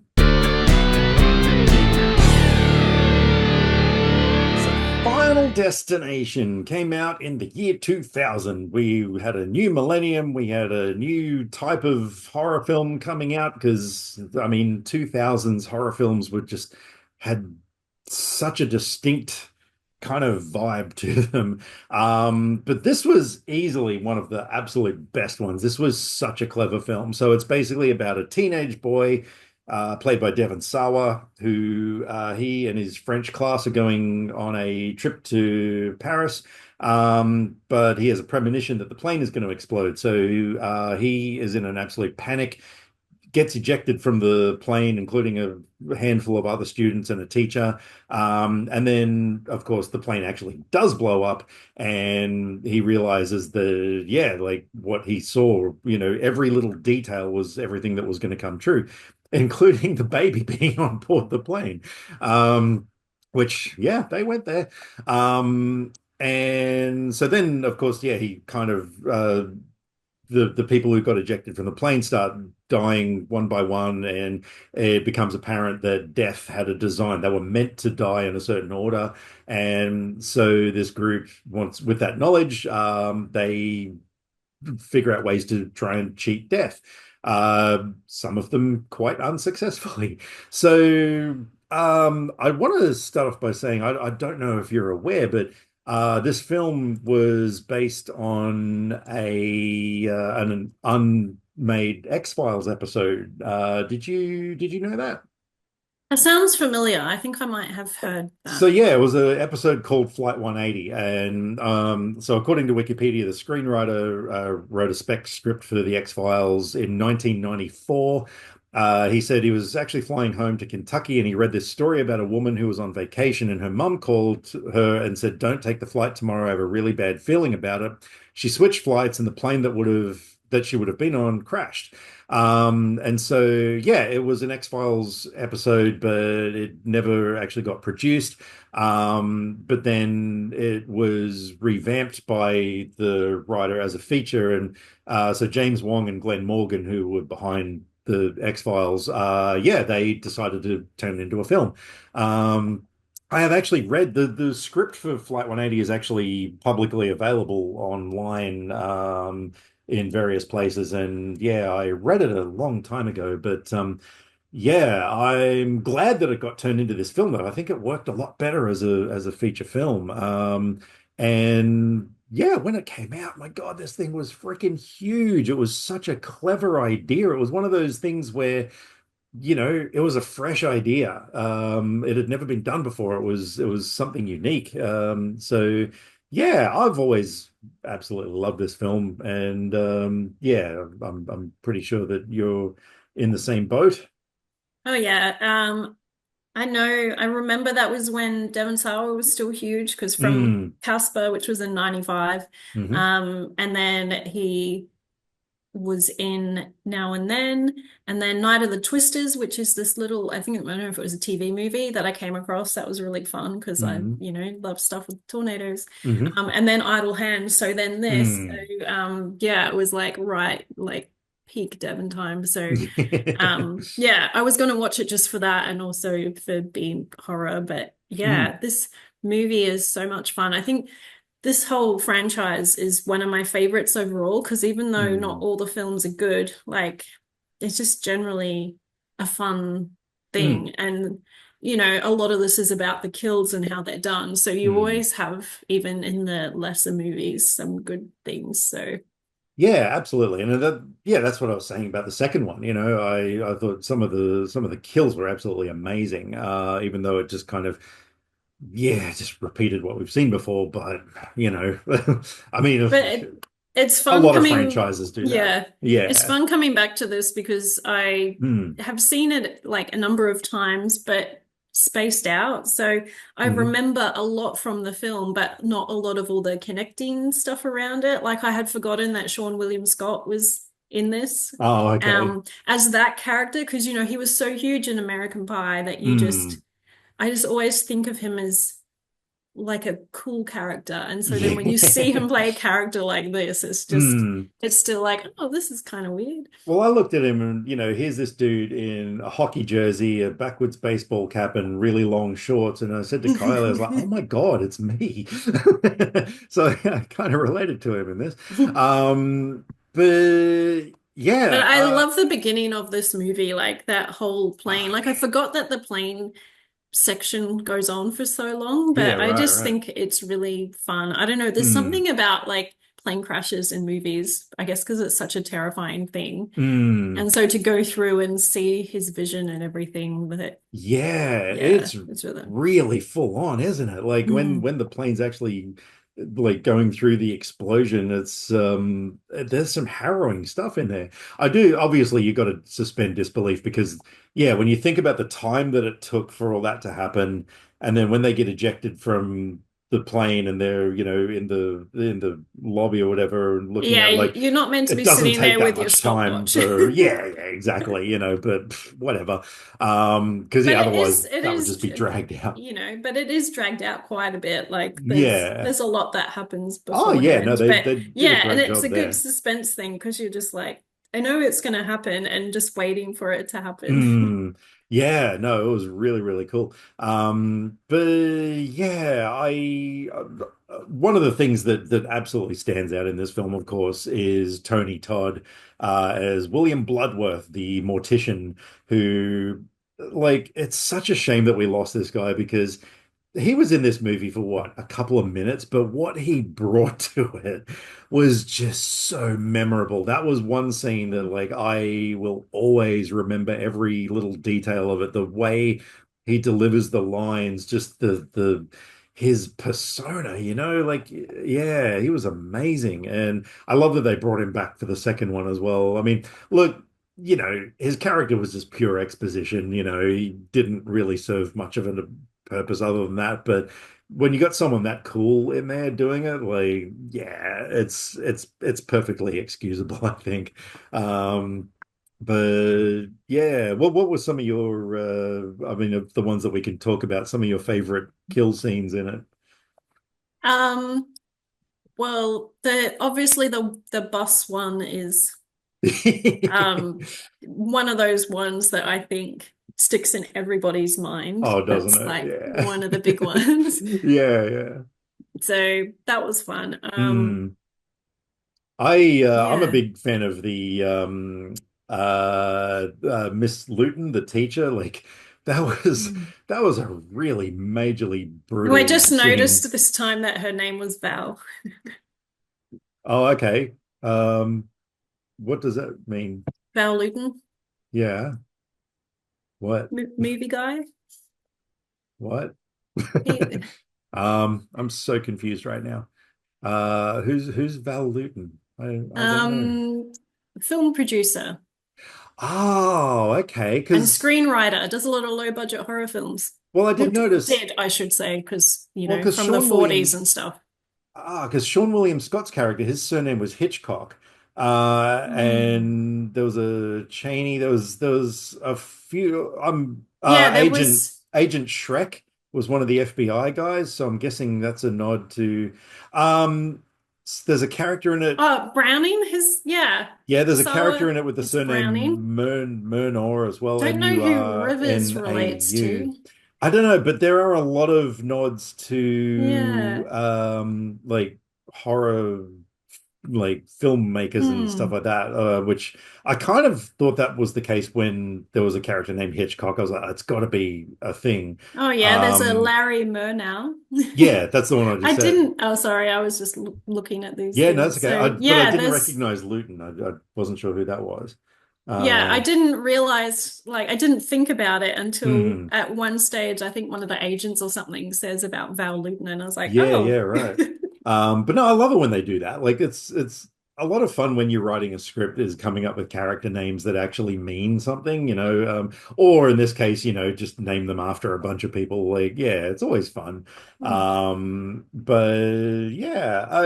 But yeah, look, this is one of those films that even it's always going to be the best experience the very first time you watch it because it's full of Mm. surprises. You don't know the order that things are going to happen in and stuff like that. But yeah, I mean, oh And my God, hopefully there's a lot of people getting to this franchise with the new one coming out. yeah, yeah. But yeah, look, oh my God, I've seen this film so many freaking times and it's always entertaining. That's the thing. Like, yeah, it is just a purely entertaining, fun kind of Yes. ride. So, yeah, whereabouts are you going? We've lost her. Nope, she's back. What are you doing? What are you doing? No, the hot coffee is making my nose run, so I just had to. Oh, fair enough. I'm totally not editing this out, by the way. So yeah, good luck with that. yeah, so I yeah. do like Ali Larter in this as well. She's like one of those people that Mm, is like a little standout from, I don't even know what she's doing now, but around this time there's like House on Haunted Hill and stuff. So yeah, yeah. No, she's just got something about her that's always quite engaging. And I also love the humor in this film as well. You know, like when the two dudes at the airport or like, before they're getting on the plane and he's like, yeah, you really want to like go do your business in the men's room now because you don't want to you do it on the plane and then have the hot girls going in there afterwards and being that's the thing that they remember you for. yeah. Yeah, there was some good humor moments in it. Yeah, no, just it's just overall such a great film. Yeah, I don't really know if I've got too much else to say about it. What about you? Yeah, I think that's Mm, yeah, because I mean it is just kind of following them along while they're figuring out that mm, death is coming for them and who's going to be next and yeah. what's going to happen. But So it's a fun journey. yeah. Yeah, but no, look, yeah, overall, like all the performances were good. Everything about it is it's just good. It's a good time, Mm. as we often say. Cool. And obviously, yeah, there are definitely spoilers to be discussed about this one with the ending, so we will get into that later on. I nominate music and lyrics to be the next one that we talk about. Okay. Yeah. So tell us, young Franklin, what is music and lyrics? Why did you make me watch it? So this is a romantic comedy kind of film Hmm. with Hugh Grant and Drew Barrymore, and he is a ex-80s pop star, and he was in a group where someone else went on to become famous, and he did not. So now he is just enjoying the kind of, playing at reunions and festivals, like, Hmm. like town fair type things. And he yeah, then gets there's a really famous pop star who thinks he is pretty great and wants to write a song, do a duet with him. He has to write a song for it in a matter of days, and if she likes it, it'll go ahead. Otherwise, she'll do someone else's song. And Hmm. then he meets Drew Barrymore, who's filling in for his plant lady, and she just has a knack for just saying these lines that are really good to use as lyrics. So he wants to enlist her to write this song with him. And then it follows their journey. Hmm. And I can't remember. I think I just realized, oh, this is a movie I haven't seen yet. I like Hugh Grant and I like Drew Barrymore. Actually, maybe I was just wanting Drew Barrymore because I had seen her in another film. But Hmm. yeah, so I watched it and I thought it was really fun. So I put it in my list of movies to show you. Yes, well, this is a movie that I honestly never had any intention of ever watching. Partly because, man, I Hugh Grant is one of these people that I like, especially during the 90s when he was like kind of really big. I didn't like the guy at all. I kind of felt that you know he always just played his characters way too similarly. With his stutter and So things like he's that. not one that you like playing the same kind of thing, No, exactly. Not like like other Pacino. ones. Yeah, Yeah. exactly. Or like Or Nicolas Paulie Cage. Shaw. Yeah. But that being said, it's oh God, he makes it difficult to dislike him when he's in so many amazingly good movies and stuff. And yeah, look, this one, I you know, I thought this was going to really appeal to me, as a Well, it kind of has musician. the best opening for that because That's the thing. it opens with the Let's talk music about video. that. My freaking So God. I'm laying in bed. Kylie's asleep. The babies are asleep. I'm watching this movie with headphones on, nice and quiet. I had to absolutely stifle my laughter during that opening scene because I could have howled in hysterics that was one of the best opening scenes I've ever seen in a movie. So yeah, it's this 80s music video that was kind of a blend of Wham, Flock of Seagulls, all these different things for a song called Pop Goes My Heart. And Yeah, the group name is Pop as well. there are so many things. We could do a whole episode just on that opening scene. My favorite bit, I think, was when he's laying there on the hospital bed and stuff, and then the hot nurse comes, well, by 80s standards, um, comes in and he suddenly revives or whatever, and then just gets up and everyone in the room starts dancing that really shit 80s dancing and stuff. And like I'm just like, I can't, I've got tears in my eyes. I'm like trying to hold back the laughter. Um, it Yeah, was I'd forgotten that the brilliant. movie opened with that. And when I was watching it, I thought that you would enjoy that. Oh my God, it was everything to me. So I was on board straight away.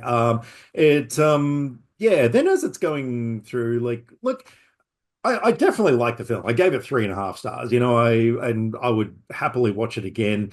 Probably wouldn't add it to my Blu-ray collection, but I most likely will watch it again down the track. It's very light and everything, but that's not a criticism. That's just the kind of movie it is. But yeah, Yeah, I mean, and it's a then comedy. So, yeah, yeah. But I was kind of going through it and thinking like, yeah, this is good. But then when the third act happens, and I guess we'll talk about that later, but uh yeah, with the performance on stage and Drew Barrymore's reaction and everything, like that actually really got me. I was like, oh man, this is such a sweet moment. And I think that kind of made the film better for me. Like, yeah, in a way, like yeah, I thought it was a really great conclusion. I liked that the dynamic between the characters, was really cool. Like, she's kind of this flaky nut job who waters plastic plants by accident. I love that whole running gag with the piano where she goes to put stuff yeah. on. He's like, no. That was really cool. But yeah, it was just interesting, that she is just this absolute genius of coming up with lyrics, which I mean, look, yeah, admittedly, I didn't really think that the things she was coming up with were that overwhelmingly great, but you got to roll with it for the story, and that's fine. Well, But I guess, considering he was struggling and then there was mm, that other guy that he started working with, yeah, yeah. hers were definitely better than his or Oh, nothing at there's no all. doubt. Yeah.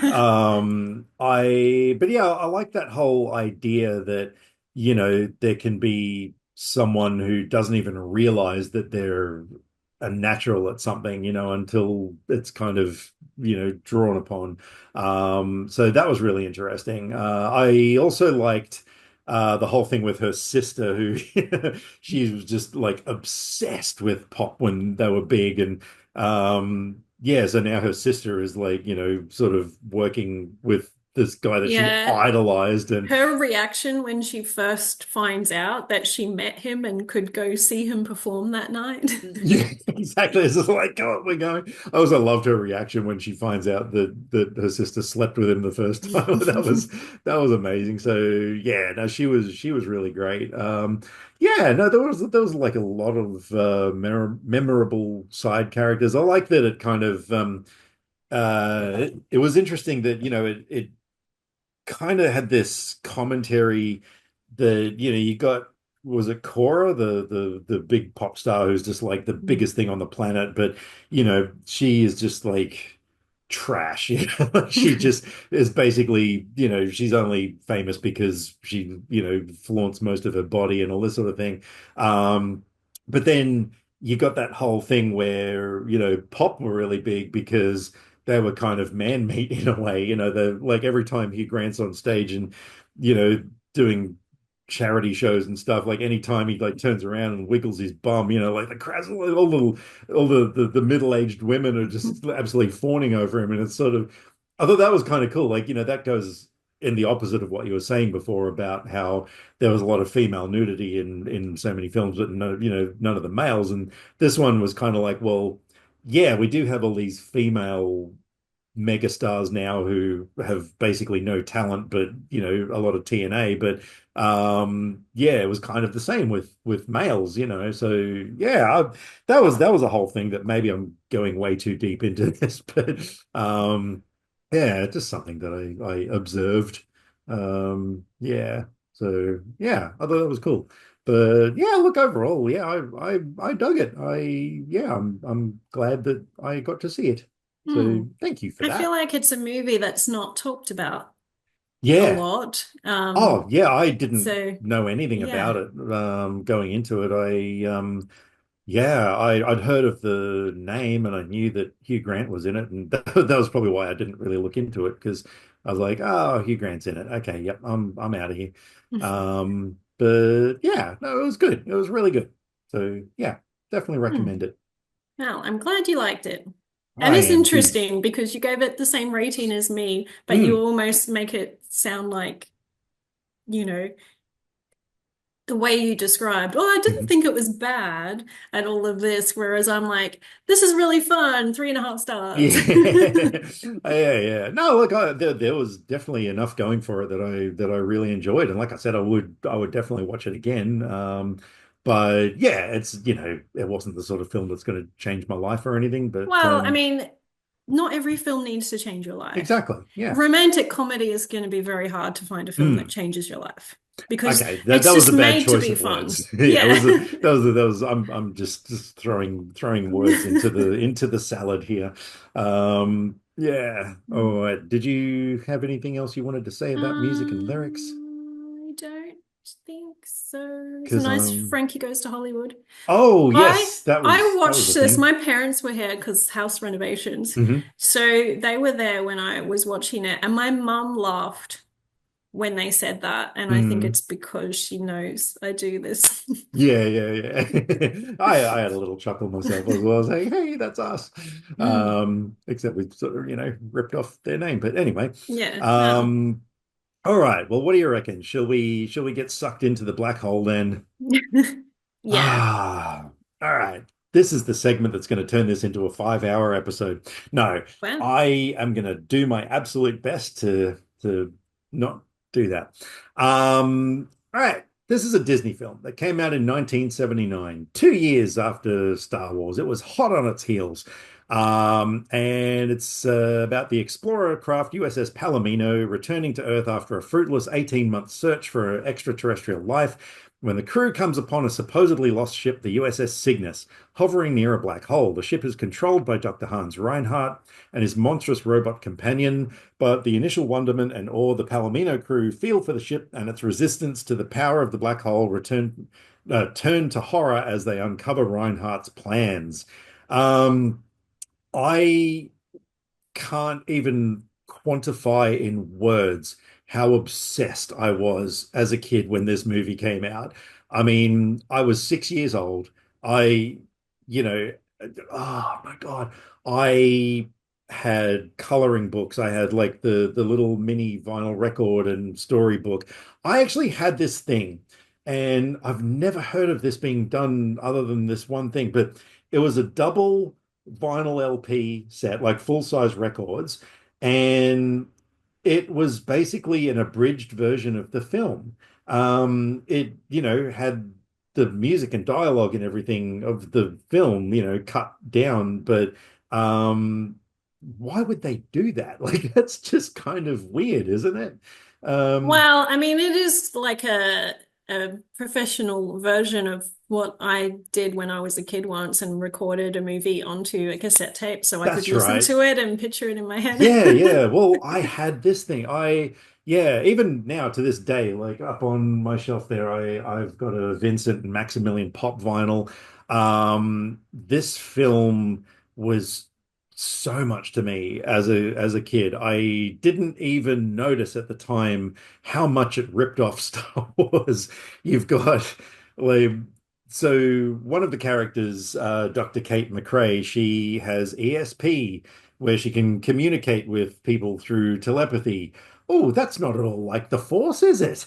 You've got the Sentry robots, which I didn't notice at the time had these triangular shaped mouths and everything. Like, oh, don't they look like Darth Vader? Um, they're like even the whole thing of like stormtroopers, like, oh my God, there's so much. But um, the thing that I always love the most about this film is how dark it is. Now, this is a first time watch for you. So what were your thoughts on this film? Well, I was surprised because I have been meaning to watch this for years, but Hmm. I know a lot of people talked about seeing it when they were a kid and that it was scary. And so I expected it to be much more of like a kid's film. Hmm. And then especially in the beginning part, it's Mm. very adult. It's just a Mm. group of adults and lots of dialogue. And Hmm. so that surprised me that all these kids were like into it. So it Mm. wasn't what I expected. But yeah, I thought it was really cool because it Yay. was like an adult film with lots of adults talking. And also it started with an overture and Yes.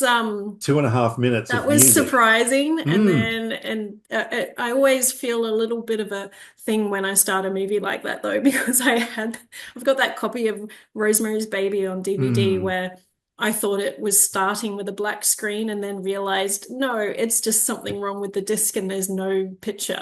I was even thinking to myself, I should have warned you because you're going to be sitting there thinking to yourself, is my Yeah. TV working properly? But I Or was like, streaming, so I'm yeah, like, yeah. it's fine, it's Hmm. working. But yeah, I was surprised to have that. It was very cool music for this too. Like it's Yes. one that I would like seek out the score to listen to. The score lives in It's my very head. much like besides being like really cool, it's very much what the mood of music you would expect Yeah. for like space adventure Yeah, kind of yeah. film. That's the thing. I think the music sets the tone so brilliantly. You start with the overture, which is the sort of heroic theme, the da, da, da, da, da, da, da. And then, when that sort of stops and fades out and everything, that music that plays over the opening credits, that do do do do do, like it's creepy. It just has a Oh, real really? vibe to it. Oh I yeah, for didn't me think it it was is. creepy. Oh, I do. It's got a lot Oh. of kind of like, minor or no, like flat notes and stuff. Like, yeah, that music has creeped me out like forever. Um, Hmm. I thought that, there's so many things I want to talk about this film. Yeah, Yeah. so, um, yeah, just overall, I love that. Yeah, so this crew goes on board, they think it's a derelict spaceship, but of course, until like that moment, where they're hovering around this gigantic ship. By the way, the Cygnus is huge. And then when the lights come on, like I just think that's really eerie. Then they go on board, Dr. Hans Reinhardt straight away. Did you know straight away there is something off about this guy? Um Well, I knew from the description that he had a okay. sinister plan, so Yeah, yeah, I just yeah. figured. I like how his giant evil robot was named Maximilian, which is interesting because, of course, Reinhardt was played by Maximilian Schell.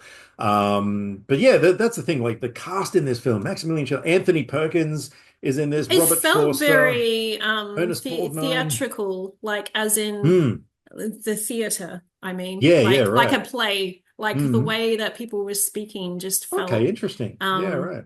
just a bit more like not in a bad way, obviously, Yeah. but just right, it didn't feel like a movie. It felt like a Hmm. performance. So, which I thought Right, was really right. good. I don't know if that was just the Interesting. time and Hmm. how people acted then, but it Yeah. just felt, especially Reinhardt, like Hmm. just, I don't know, it felt theatrical, but Yeah, in okay. a No, good that's way. cool. But the thing I love the most about the film is the way the element of danger grows throughout the film. It starts off feeling kind of safe, like you're like, there's something off about this Reinhardt guy, but he seems nice. And then yeah, when you sort of find out, because the Cygnus is just hovering at the edge of this black hole, mysteriously, then it's just, you sort of find out why through like science and stuff. But then when his plans are unveiled and it's like, oh shit, that's bad. And then when you find out more and more about like what happened to the previous crew of the Cygnus, who he claims he sent them back to Earth, but they never arrived. Something went wrong. The humanoid people. They're like the robots, they're really weird. Everything's kind of creepy and weird. And then yeah, the more that the characters start sort of piecing together what's going on, and then it just becomes this desperate struggle to get out of there, like it's a, kind of run for your life sort of a thing. And yeah, I thought just the building of danger was just perfect in this film. And yeah, there's definitely some very I don't know how much we can discuss in terms of spoilers. I mean, the film's been around for a while. Like, can we? Yeah, but lots of people would not have seen it before. I know, but the thing that kind of sets the third act in motion, can we talk about that? The thing that kind of starts destroying the ship. Like, do you reckon we can mention that, or is that best left for spoiler territory? I don't know. Look, I'm I going to talk about it. Because I just love the way the meteor shower just fucking bangs this ship from out of nowhere. So, um, due to reasons, which we will, that part I'll leave out. But yeah, just when the Palomino crew are like sort of like, okay, we got to get out of here. A fucking meteor shower hits the ship, and it just comes from out of nowhere. I love that. I love that there was never a thing like, oh, we're detecting this happening. We've got like, 30 minutes to get to safety or something like that. It's just bang. It cuts to an external shot of the Cygnus with these meteors just coming from behind it. And I love that so much. That is just such a ballsy kind of thing to do. And then yeah, just like really ramps up the danger, of course. Yeah, so that is just such a favorite moment of mine. I love the special effects in this film. To this day, mm, I don't know how they did the anti-gravity stuff at the start because I this movie seems too early to me to, for like really believable wire work, but it doesn't even look like wire work. Like it actually looks like the actors are in zero gravity. And I can't figure out how they did it. I'm pretty sure Vincent and old Bob and Maximilian, I'm pretty sure they must have been dangling on cables but even then their movements, didn't look like they were being puppeteered or anything. So, yeah, a lot of the special effects in this were extraordinarily good. There were mm. a few dodgy things, like anytime someone is on board the Cygnus and standing against a window looking out to space, you can kind of see a very thin blue outline around them Yeah, where it's but I obviously blue mean, screen, but yeah, it's the time. it still But looked good. I yeah, thought, it's pretty yeah. cool that they had like the matte paintings and then Mm, the view out the window of the black hole was really cool. so good. Yeah, yeah, yeah. But no, yeah, a lot of the effects in it were really, really great. Yeah, I kind of feel like that's about as much as I want to talk about before getting into spoilers because I do have a lot of spoilery things that I want to talk about the film, especially that ending. Did okay, I'll just say, did you like or dislike the ending of the film? I I don't know. Right, right, right. Because yeah, it was the sort of thing I probably didn't even really get it when I was a kid. Like, what 6-year-old is going to understand what's going on there? But Well, I don't know. Maybe I didn't, but we'll see. oh no, it's still a lot of it is still left for interpretation. But yeah, but no, it's definitely something that yeah, we gotta talk about. All right, so let's leave it there. We will, of course, talk about what we're going to be talking about on the next episode. So it was my turn to pick a feature film. And the one that I have gone with is a movie that I really can't believe we haven't already done this one, but according to our records, no, we have not. We are going to be talking about 1973's The Exorcist, which is not only one of the best horror movies ever made, it's just one of the greatest movies ever made. Like, I will fight you on that if you don't agree with me. Not really. I won't. You can have your opinion. That's right. But yes, that is going to be our main one for next time. And in the meantime, going right against the hashtag Me Too movement. We are getting into a little bit of without consent. So, what are you going to be forcing upon me this time? What am Well, I? I did have an idea, and then I thought maybe I shouldn't do that one, and then I thought maybe I will, and Mm, then I thought of a better thing, which is similar but different. okay, a little bit cryptic. Yeah, so I think that you should watch Carlito's Way, Oh, which is wow. why Okay. I didn't think you'd seen it, but that's why I confirmed because I Right, think it's you pretty sneaky good, thing. and it's yes, another De Palma film you can tick off your Hmm. list. Yeah, no, excellent. That's yeah, no, I'm very happy to watch that one. Well, the film that I'm going to be making you watch is one that I have listed in my, potential choices well, not every time. A lot of times I've been trying to make you watch this movie because, oh man, to me it is just such an essential film. And I am going to be making you watch Mike Judge's Idiocracy, Mm. which is yeah, basically a film where hang on, which Wilson was it? Was it Owen Wilson? Yeah, is basically frozen for 500 years, and then when he comes out of it, he's in this version of the world that is just so stupid. Um, Ow. and but there's so much of it that you like. Luke Wilson.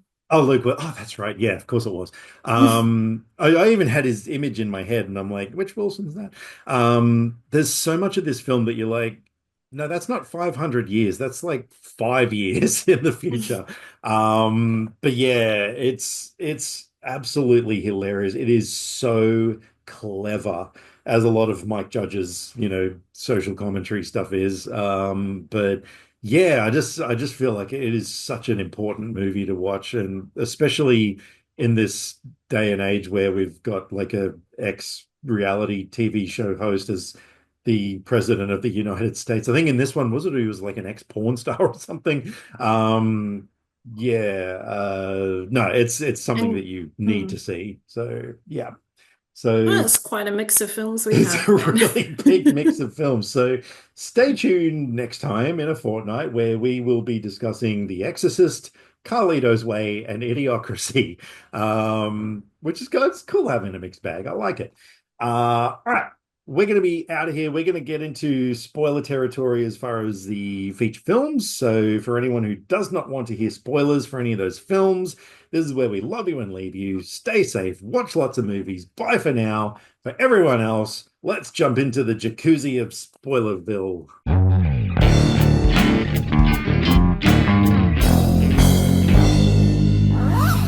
Alrighty, so spoilers for Final Destination. I freaking love the ending of this where Kerr Smith's character, whose name I have forgotten, Walter. um, yes, that's it, gets absolutely nailed by what turns out to be a 180. Yeah, which was so cleverly done because it's like part of the sign that was, I can't remember what it said or whatever, but there's like something 81, something ending with an O, and that part of the sign comes off. Like that was so cool. You know Um, what? I didn't even notice that. how could you not notice Well, I was that? just like, it's a sign falling. I didn't notice what it said. Oh, okay. I didn't Yeah. pay attention to that. So whatever, yeah, whatever the name of the cafe they were at, like Cafe something O 81. And then yeah, when the O 81 comes down and swings around, it's a 180, like, so because Hmm. Flight 180, like there Yeah, were the I mean, get it. references, Yeah. nods to 180 throughout it. So yeah, I This is thought that why was I'm so not a cool. detective because I don't pick up on all these little details. Yeah, yeah, right.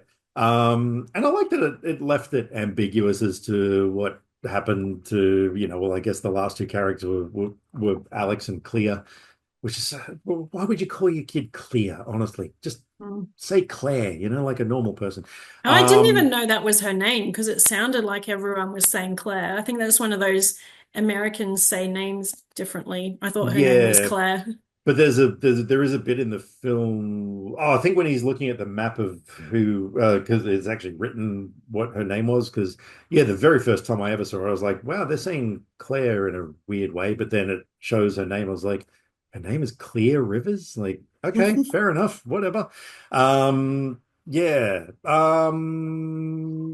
I don't know if there's many other spoilers for that one.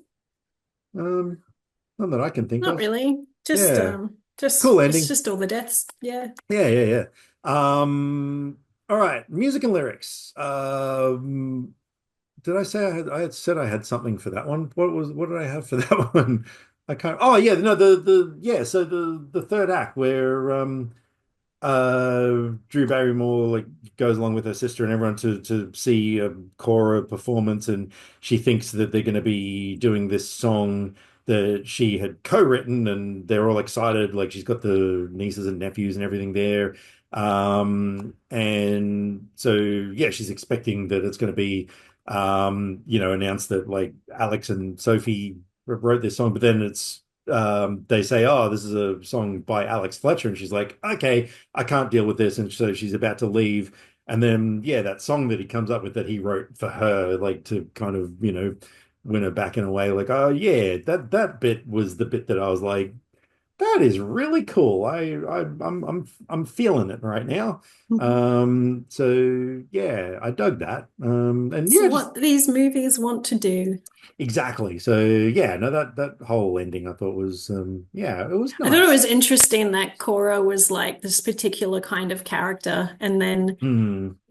at the end, Hugh Grant's just like, yeah, she's actually, a romantic, and it's Yeah, like yeah. completely against type of the Hmm. character that we've had so far. Exactly, But, yeah. she actually is a romantic, so she allowed all this stuff to happen. Yeah, and she does the proper version of the song that they wrote rather than that Hmm. ghastly thing that whatever the hell that was. That like I really felt for Sophie in that bit where they go to, see Cora's version of the song they've written, and it's just this overly sexualized thing that barely has any of the words that they actually wrote and everything. It's just sort of like, oh my God, wow, yeah, I'd be voicing my opinion on that one as well. So yeah, no, that was really cool. That was pretty much everything I had for that film. Did you have anything for that one? Yeah. Okay. The black hole. Something that now this is going to be a special treat for the people who are still stuck around because there was something that I forgot to mention during the talk about that film. Initially, Sigourney Weaver was intended for the role of Kate McRae, but the head of the casting department decided that her name was too unusual and so rejected her. And then, of course, rest is history. She went on to do Alien instead, and it's like, yeah. But then, of course, like, okay, so her name was too weird, but they get Yeah. Yvette Mimieux, like with a full-on French name that ends with an X. I mean, come on.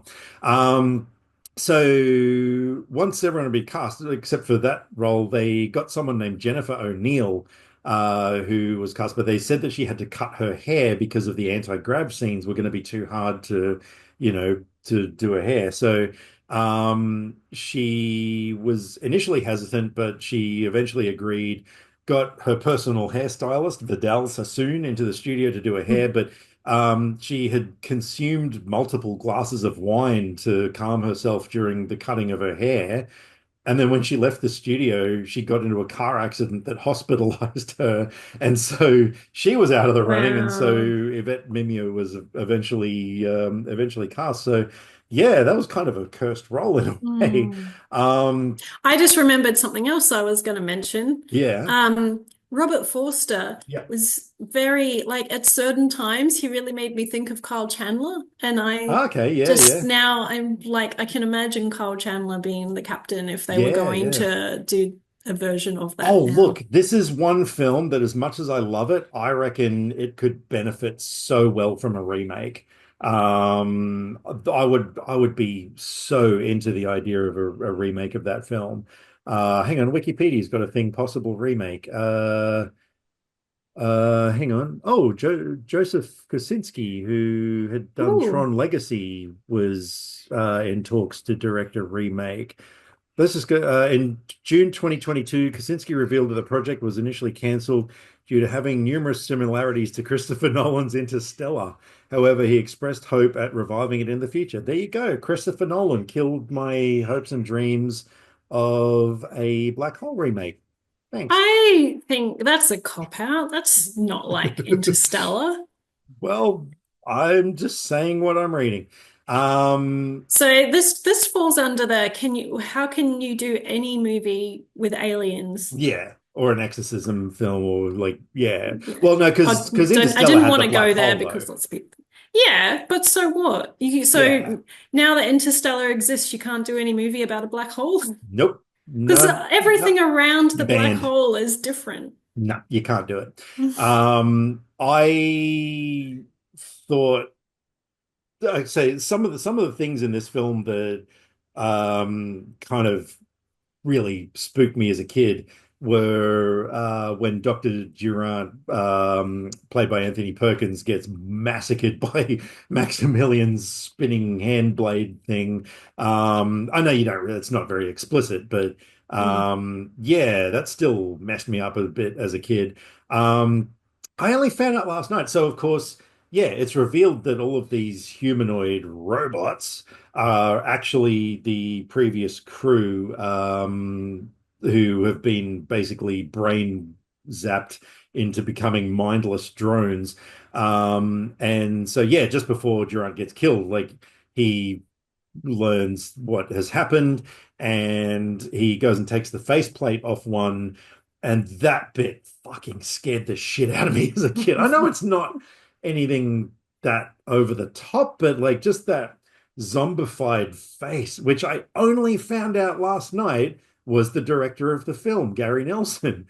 Hmm. Yeah, that was the director's cameo, which is interesting. But no, that face just like haunted me forever. Yeah, Like, because he kind of makes a noise as well. yeah, yeah, that is just such a creepy moment. Um, and yeah, then okay, so the ending of the film. So we find out that Hans Reinhardt's plan is to actually send the Cygnus into the black hole. Like that's his big grand plan all Mhm. along. And who knows, it might have worked, except so as the ship is traveling to the black hole, that's why the meteor shower comes from behind because it's getting sucked into the black hole as well. And yeah, just basically destroys the Cygnus. So like there's absolutely no hope. But the Palomino crew remember that there's this probe ship that goes in and out of the black hole from time to time, and they're like, that's our only chance. So they get on board it. They take off hoping to escape, but they realize that it's programmed to go into the black hole. So in they go. You then get this really art house kind of weirdness where um Hans Reinhardt is floating in space, and then like his face just goes like right up on the screen, which is kind of creepy. Then it looks like he's having sex with Maximilian because like the two of them kind of like come together, not in that way. But then they merge, and you see like this incredible shot of Maximilian basically in hell, standing on top of this kind of mountain thing that looks kind of like him in a way, but Reinhardt's eyes are behind the visor, so he's like, trapped inside him. And then you've got all the legions of humanoids now without their face coverings, which is kind of like, well, why did they go to hell? I don't know. This is weird, but there's this fire and brimstone, and it looks amazing. It's full horror movie stuff to me. Um, but then, of course, yeah, you get this kind of crystal archway that suddenly appears, and we're going through with like an angel, and it's kind of like, oh, does this mean that the Palomino crew perished and they went to heaven? But then it cuts to the probe ship and they emerge through, and they head towards like a new planet or something, and it's like, well, did they die, or like what's your interpretation of all of that? Because Yeah, I it's was confused, especially mm, the crystal hallway, which looked mm, very cool, mm, and then the floating angel, but then it switches. And also, I thought you were going to say when you went on about the art house images and stuff, when the crew is traveling through the black hole, mm, there's all the cool like the spinning and the mm, voices whispering and yeah, layered on yeah, each other and everything. That was really mm, cool. But I don't know, then when it spat them out and they saw the planet, I'm like, is that meant to be Earth?